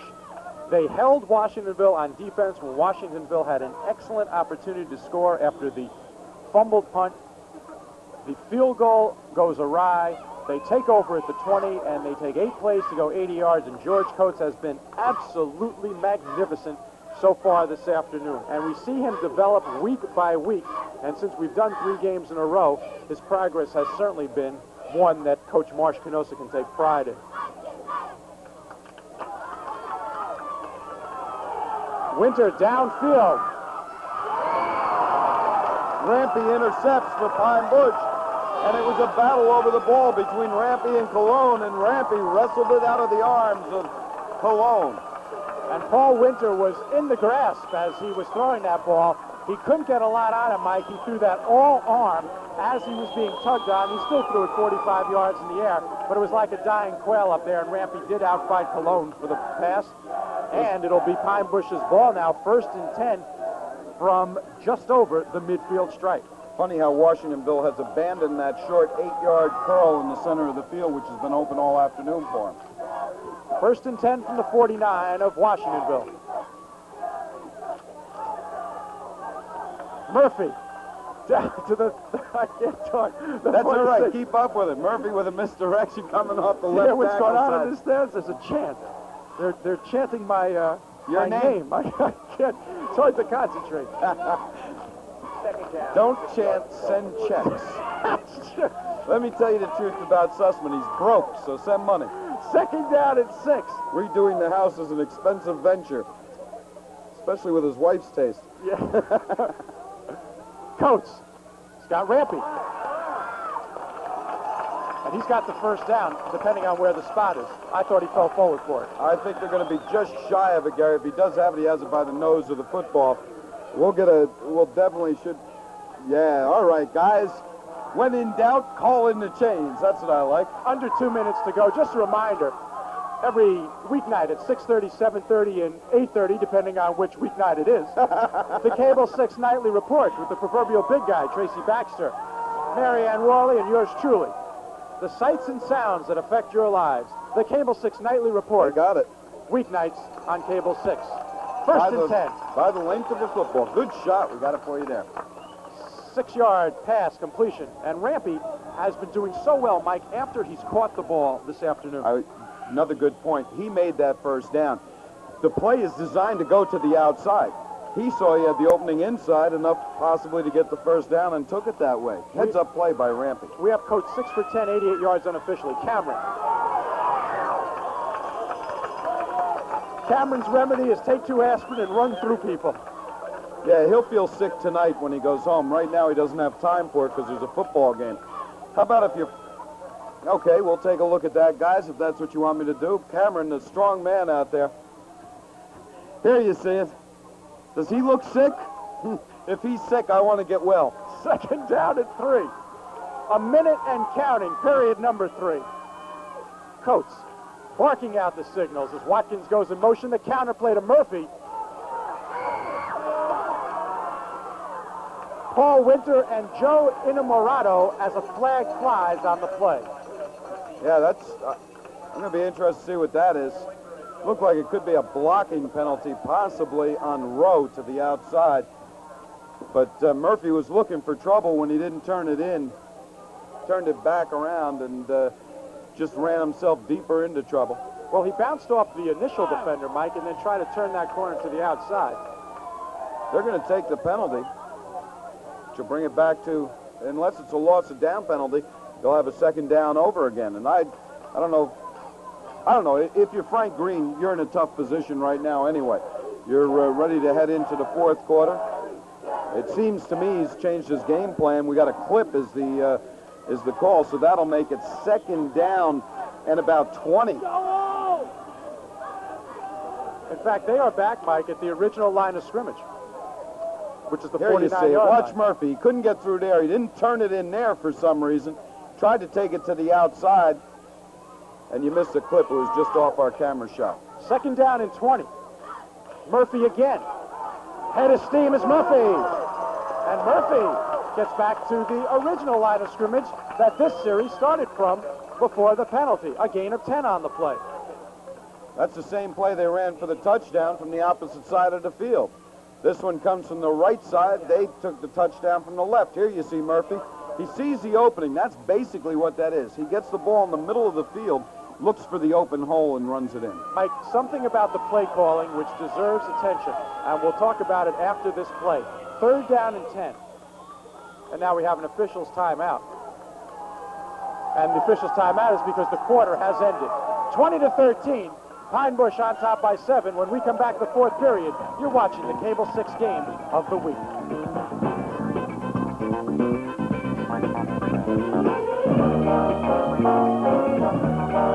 As we begin the 4th period, Pine Bush on top by a touchdown. American Conference opener for both squads. Cameron, right side. Cameron is going to be short by about 3 yards. Mike, what I was alluding to before the break is the propensity to use Murphy this afternoon and use Cameron to offset Murphy as the other way around, possibly because Cameron is not at 100%. Total that with the passing of Coates, and you're able to get away from depending on that one big runner. Well, Coates has really taken the place of Watkins in the backfield, who's been very ineffective this afternoon. Matter of fact, they haven't called his number but 3 times. 4th down and 5. Watkins in motion. Coates, he's got it. Coates got it on his own. Brought down by Geronimo Colon once again, but hey, what about George Coates? The play fake, had the option, decided to keep it. That's an impressive call there, Gary. Not only is it impressive that they call the option, it shows the faith Marsh Canosa and the staff have in George Coates to carry out a tough play. But look at, he had no doubts in his mind. There was no option. He was putting the ball under his wing and running forward. A gain of 7 on the play. 1st and 10 now from the 28-yard line.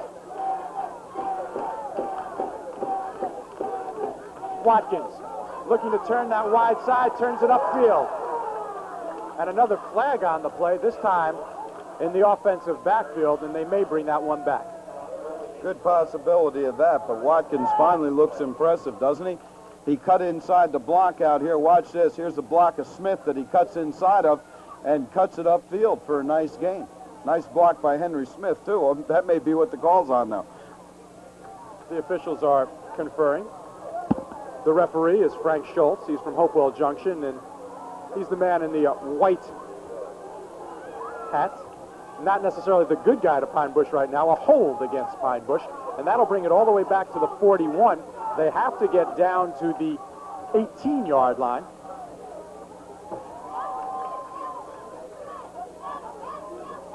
So they have 23 yards to go to make the 1st down, and they have a 1st and 23 to move on that path with 10:40 to go in the 4th period. Pine Bush on top 20-13. Reverse. Murphy.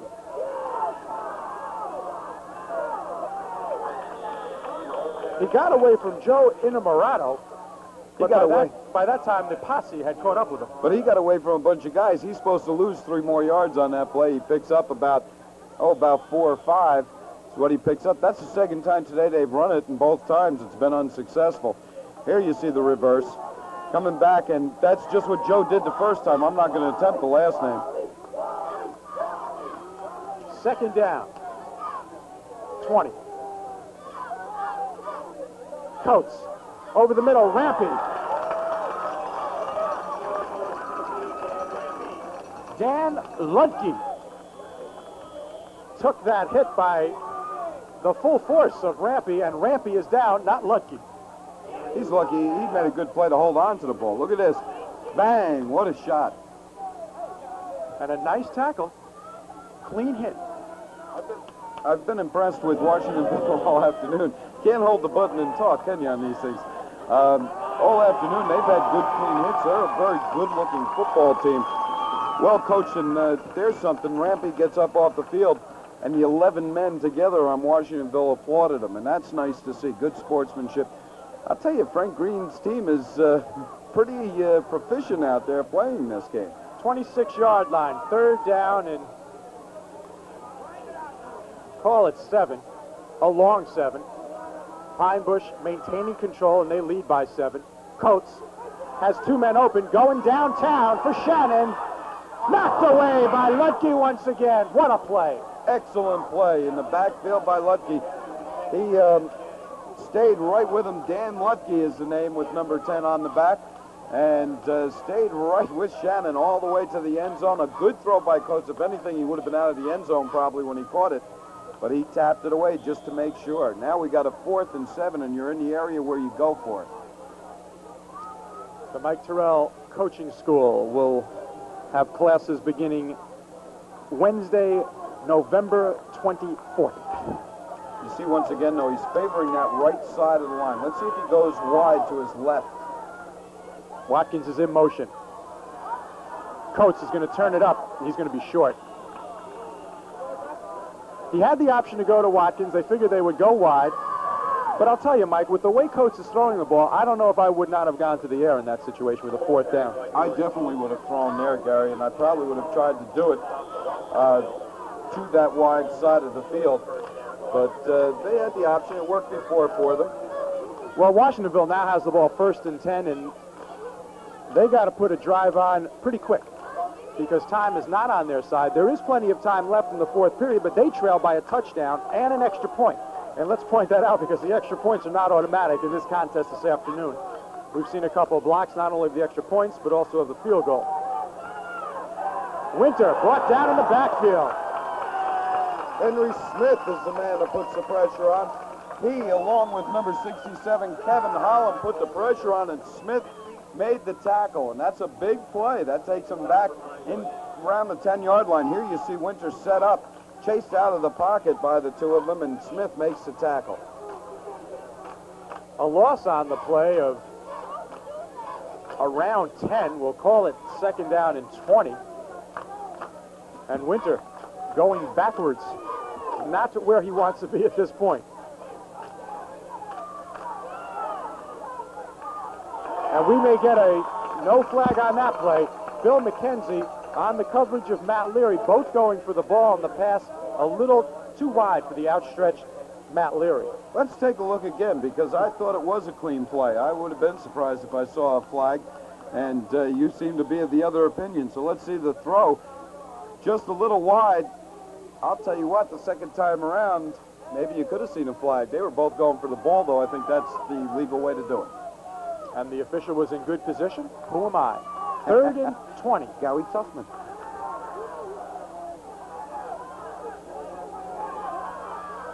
Winter over the middle. That time he hit Tim Lang right in the hands in 1st down territory. Well, Gary, we talk about guys who throw catchable passes and guys who throw passes that you have to catch. And he's a guy that throws a pass you have to catch because he throws the ball very, very hard, very strong. And in that situation, Mike, that's the pass he has to throw. He's going over the middle, in traffic, zips it in, hits the man right in the hands. You can't say that's what he's getting paid to do because they don't get paid to do that. But that's a tough catch up there with just hands. You need body to hold on to those kinds. Winter in his own end zone. High kick, not much distance, but I don't think that there's going to be a return as they get a good bounce, and Rampy fumbles it, and Washingtonville picks it up. Geronimo Colon, he fumbles it. I believe Pine Bush came up with it. Now, I could be wrong. It is Pine Bush ball going the other way. Washingtonville has recovered. We got one signal from one ref and one from another official. Now the referee takes charge, and he says it's Washingtonville. If we can sort out the details, Winter punted it from his own end zone, got a good bounce. Rampy never got a clean hold on the pickup. Geronimo Colon picks it up and goes forward. The ball is knocked out of his hands, and Washingtonville maintains possession at the 21-yard line. Let's see if we can see it one more time. Let's follow it through to the end. There you see Rampy. He doesn't have a hold. Colon picks it up right there. Ball knocked out of his hands as we see live play again as Watkins make that Hutchins goes over right side. The end result is Washingtonville has the ball, 2nd down and 8 now from the 18. Yeah, turn it around and let's see it again. Boy, what a game this has been. 2 fumbles, and Washingtonville ends up the good by about 65 yards. I would say so. When you say he's punting from his end zone, they take over at Pine Bush's 20. A 70-yard turnaround for Washingtonville as they maintain possession. Winter over the middle has his man Coleman still on his feet. Flag. Touchdown. We'll have to see what happens. We're going to bring the touchdown back, I'll guarantee you that, because number 41, Matt Leary, took an angle, and the angle was not a correct one to take. No hypotenuse squared or whatever they look for in there, because he came back and he cut him down, never got in front of the man. It's a clip. Call back the TD. Flags flying as if it was the Oktoberfest here in Pine Bush. I like those things, Oktoberfest.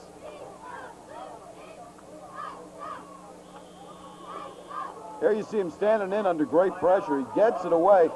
Now, there you see the block. It was on Rampy by Leary. And the sad part of it for Washingtonville is that Pullman didn't need that block. 6:45 to go, 4th period. We're going to take a break. Pine Bush on top by 7. You're watching the Cable 6 game of the week.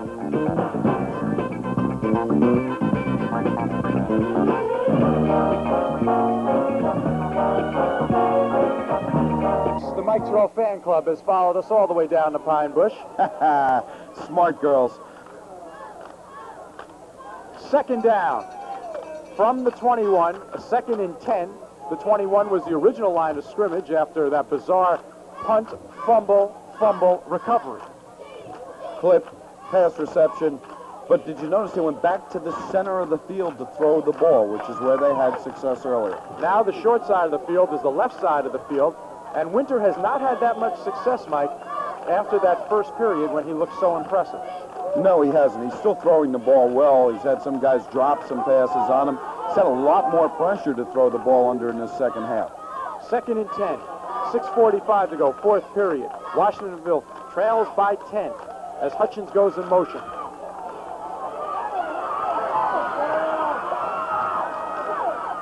And Winter is forced out of bounds. Got about 4 on the play. Henry Smith was in pursuit, number 66, and then Bill McKenzie closed it off, and Paul Winter only had 1 place to go, and that was out of bounds, which does stop the clock. 3rd down, 5 now, and this is a good passing situation for Winter. It also sets up a good pass defensive situation for Pine Bush, and let's see if they make any adjustments. Kevin Holland going into the ball game.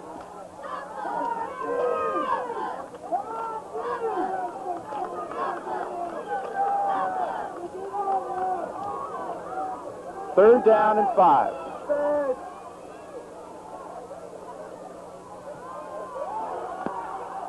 Winter to Cologne, and he's got the first down at the 5. It's a Good 12-yard completion from Winter to Cologne. Here you see it, just a quick one. Quick route, come across. Boy, they were giving them a lot of room on defense, huh? And we have a timeout now by Washingtonville. 6:27 to go. Period number 4. We're going to take a break. Pine Bush on top by 7. We'll be back right after this. You're watching the game of the week. Washingtonville knocking on the door. They trail by 7. In a very exciting football game here to kick off American Conference action. The intensity level has increased dramatically since the beginning of this ball game. Homecoming here at Pine Bush. And the Bushmen would like to make it successful. And Washingtonville would like to ruin it. Paul Winter with Curley and Hutchins in the backfield. The big meat up front for Pine Bush on this goal line stand. Curley. No, sir. Rich Cameron and company, along with Doug Rowe and number 73 in there as well. Malloy. And Henry Smith, number 62, or 66, rather. No gain on the play. 2nd down and 5. Here you'll see it again. Cameron, the first man to make contact, and there's a whole bunch of them there. I don't know if they're going to be able to run the ball in from 5 yards out against Pine Bush, Mike.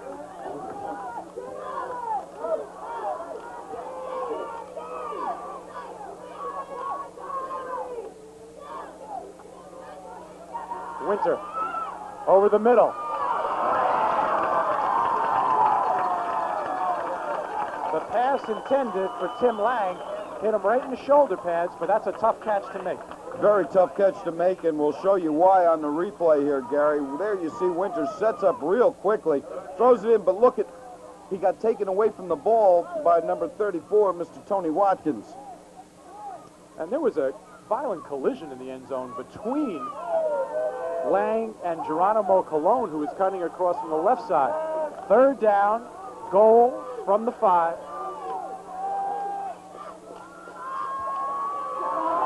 Winter, no way. Dave Torchio and Bob Anderson. Boy, you got that call right. What a good job they did of rushing the quarterback that time.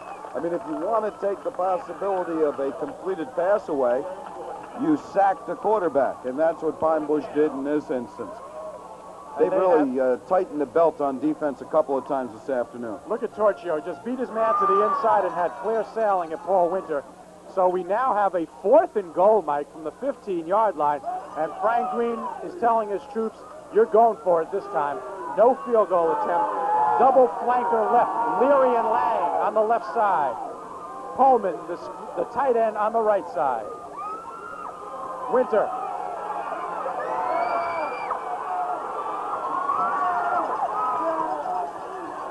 And Winter is finally brought down, and it'll be Pine Bush's ball. Dave Torchio, his 2nd consecutive quarterback sack. Lots of pressure up there by Stacy Westbrook and Kevin Holland. Holland, a transfer from Chester, who had only played soccer until this year, showing some, as I stagger Sussman in the booth with my knowledge, my infinite knowledge of the players' personal lives. I'm going to write a book after this season. But Holland had played soccer for years. Matter of fact, the guy next to me told me, the cameraman for Pine Bush, he gave me the little insight. Mike, let's give credit to the Pine Bush defense. That drive started on the 5-yard line. They pushed it back to the 22, where Pine Bush now has a 1st and 10, and Cameron gets over the 25 to the 27. And you know that Pine Bush is going to do one thing on this drive. Go groundward, young man. Go groundward. Well, most important, they need about 3 first downs to keep it alive. And as long as they pick up 5 yards with Cameron on 1st down, they shouldn't have a problem doing that with 3 more to go. Did they stiffen or what? The Pine Bush defense rising to the task as Paul Winter and crew could not bang it in from the 5, and we now have an official's timeout, the 4-minute warning. 4-minute warning.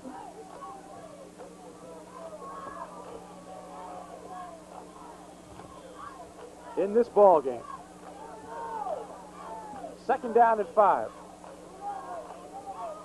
Cameron. And Cameron down to the 38-yard line, and Rich is picking up steam as he usually does throughout Gary, this Charlie ball has pointed out a good point. In Washingtonville, they had that ball for 11 plays and used up considerable time on the clock, somewhere around 5 minutes. And no points. And came out empty. 1st and 10 now. Pine Bush in control. But that's a risky thing to say in this game because we've had a lot of strange bounces of the pigskin. Murphy, he's got some blocking. Geronimo Colon over midfield, knocking Murphy down as Murphy gallops into Washingtonville territory. What a block thrown out here by a couple of guys, but the impressive one is by Duck Rowe. Watch 56 out in front of it.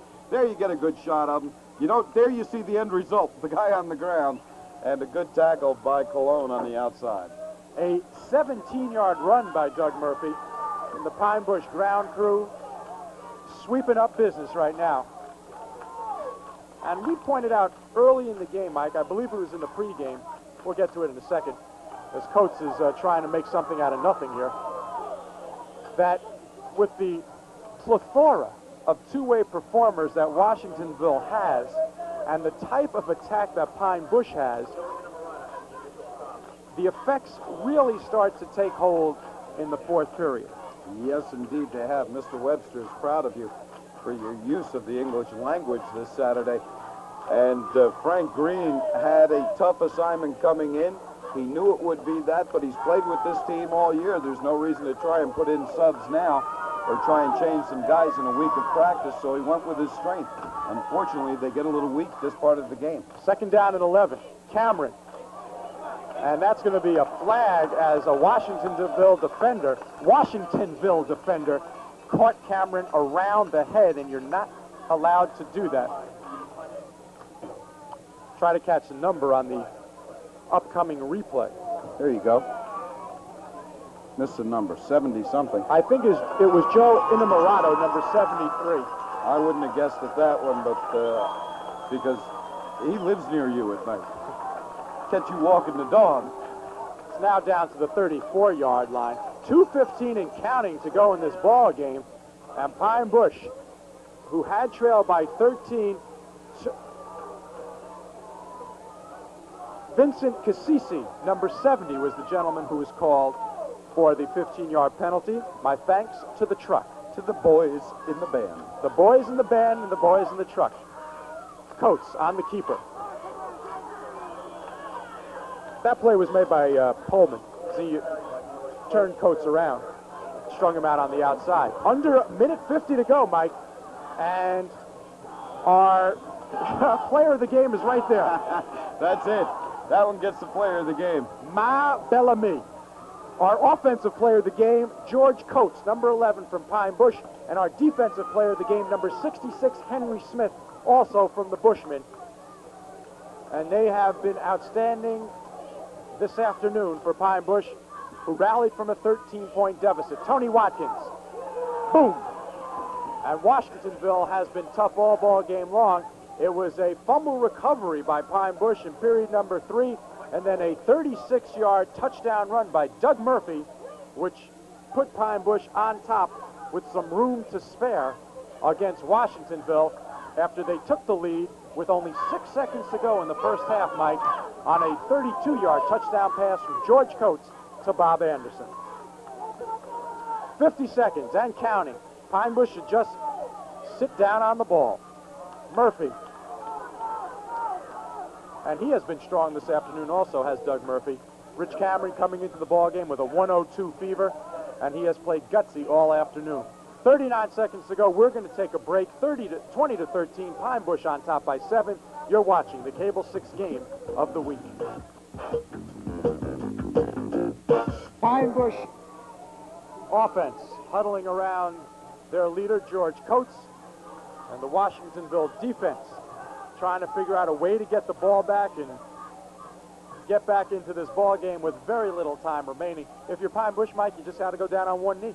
Yeah, Gary, I like the way you said that, too, huddling around their leader, not only Marsh Canosa, but I really think that today George Coates showed that he leads this offensive unit. Maybe not in all the stats, but definitely in his determination.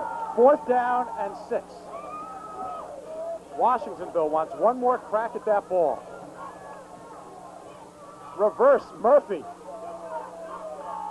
They didn't get the first down. They run 5 seconds off the clock, and the clock will start once the ball is set. Once it changes possession.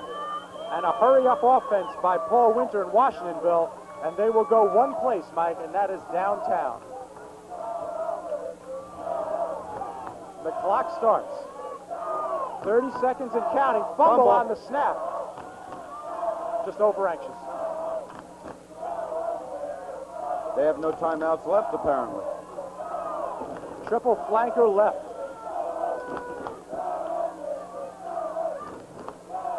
Ludke, Fleeficker, down the sideline to Timmy Lang. Kills the clock. That gives them time for another play. 10 seconds. 10 seconds to go in the ball game as Washingtonville is in the Pine Bush territory. Nothing would surprise me in this ball game. They get time for a huddle. Take it, guys. You killed the clock. You get your huddle time. That's it. There we go. Failure to read the scoreboard. If they would have gone down on one knee, that would have done what Washingtonville wanted them to do. But the end result is the Wizards have the ball now, 1st and 10. From the 44-yard line, they trail by 7. Don't go anywhere. Winter, downtown. Oh, my. Matt Leary almost got it. 3 seconds to go. Time for another play with the incompletion, Gary. And I'll tell you, I hate to see those balls tipped up in the air late in the game. I'm amazed that kids don't get up, defensive backs don't get up out of their sleep saying, knock the ball down when you're near the end zone, instead of tipping it up like they have a tendency to do. Pine Bush has called timeout. 3 seconds to go. Time for one more home run bomb by Paul Winter. Now that's surprising that Pine Bush would call timeout with 3 seconds left and give the offense time to really regroup. Let's give credit to the coaching staffs. Assistant coaches Jeff Mazanet, John Salvador, and John Burns for Pine Bush. And for Washingtonville, Ray Ruxdeschel and Ed Kane. And I think why Pine Bush called timeout, Mike, is they want to set up that prevent defense and make sure that the umbrella is up against Paul Winter. Well, let's also mention yesterday that the Pine Bush JV beat the Washingtonville JV. It was a blowout. And we didn't get, I don't remember the exact score, but it was by a bunch. And the program continues to build here at Pine Bush. Time for one more play. What an exciting ball game. It was a great game. I've enjoyed it immensely, no matter what the outcome is here. And with 3 seconds, that outcome could still change. And my thanks to head coaches Frank Green and Marsh Canosa for their help during the week, and Pine Bush AD Dave Styler. Boy, they put on a good show, both teams this afternoon, didn't they? Here it is, showtime, 3 seconds to go.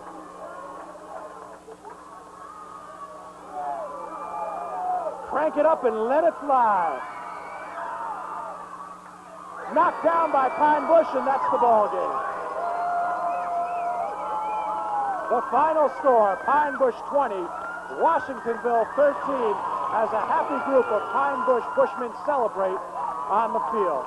When we come back, our players of the game, you've been watching the Cable 6 Game of the Week.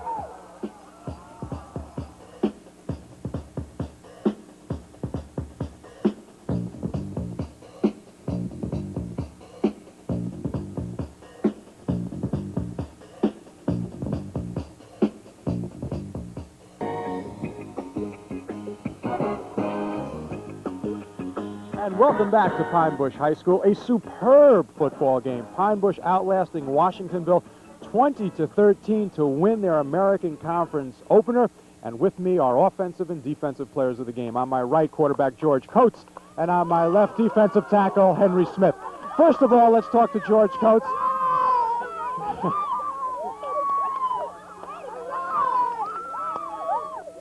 As I said, this has been a bizarre ball game in more ways than one. First of all, you were down 13-0. Did you have any reason to think that you wouldn't be able to get back in the ball game? No, we knew we could come back. We've been practicing all week. Coach has been practicing real hard and everything. We just have a lot of confidence in our games and everything, our game plan and everything. Now, Rich Cameron, a little bit of a fever this afternoon.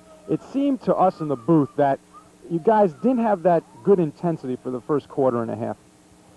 Yeah, well, we were a little down because Rich was sick, but we all just sucked it up at the end and everything. We just knew we could win. And then we played the best we could out there.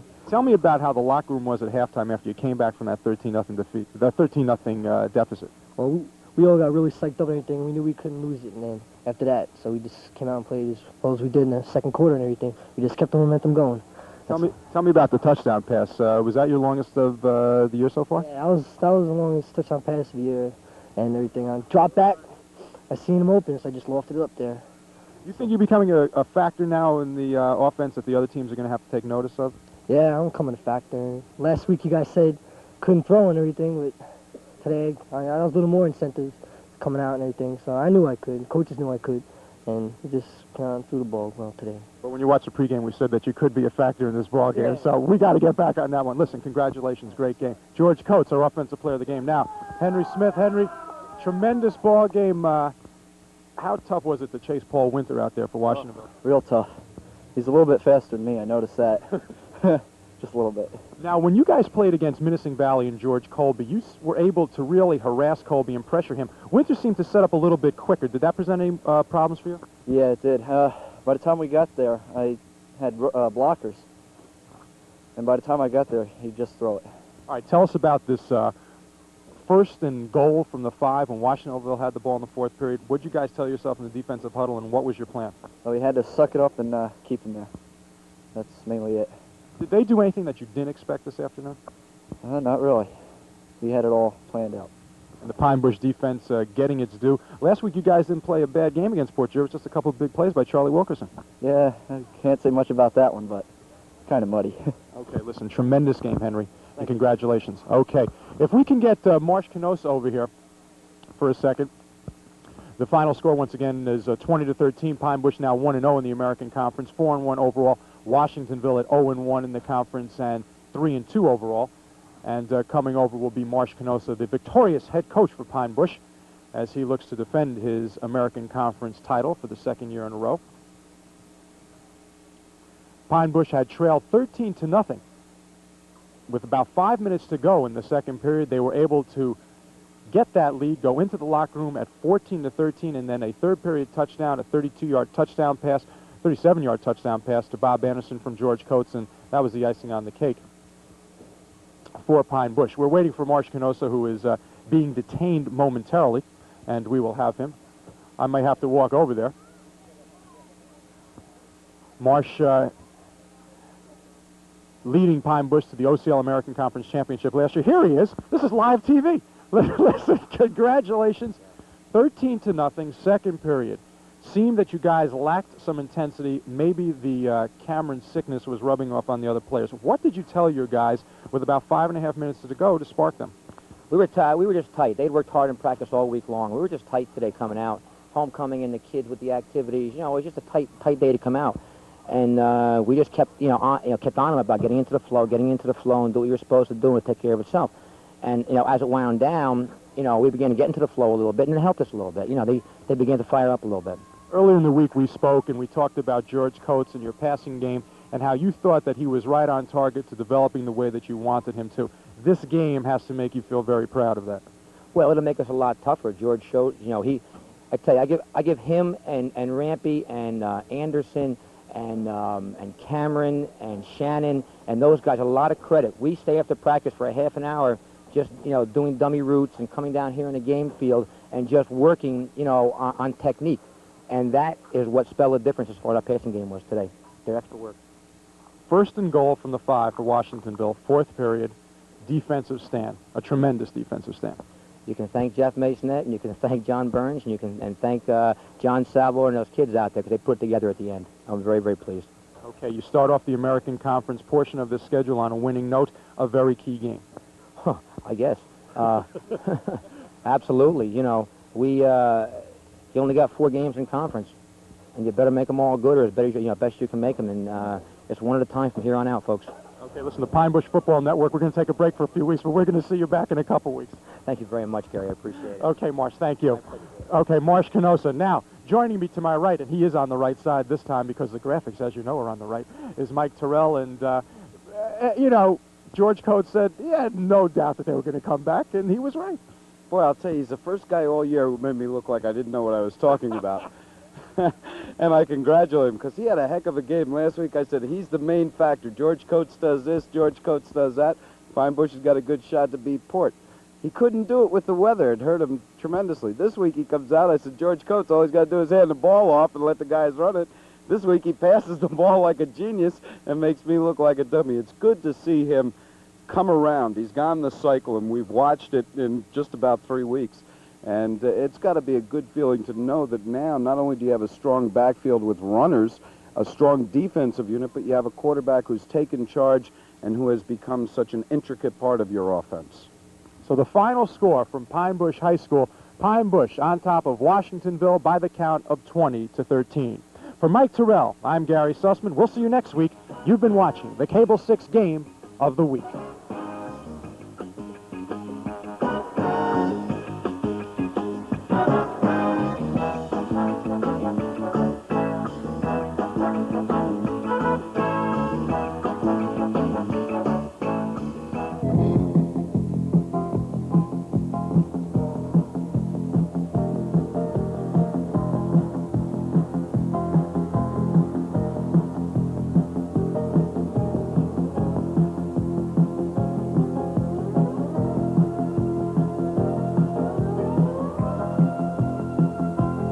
them.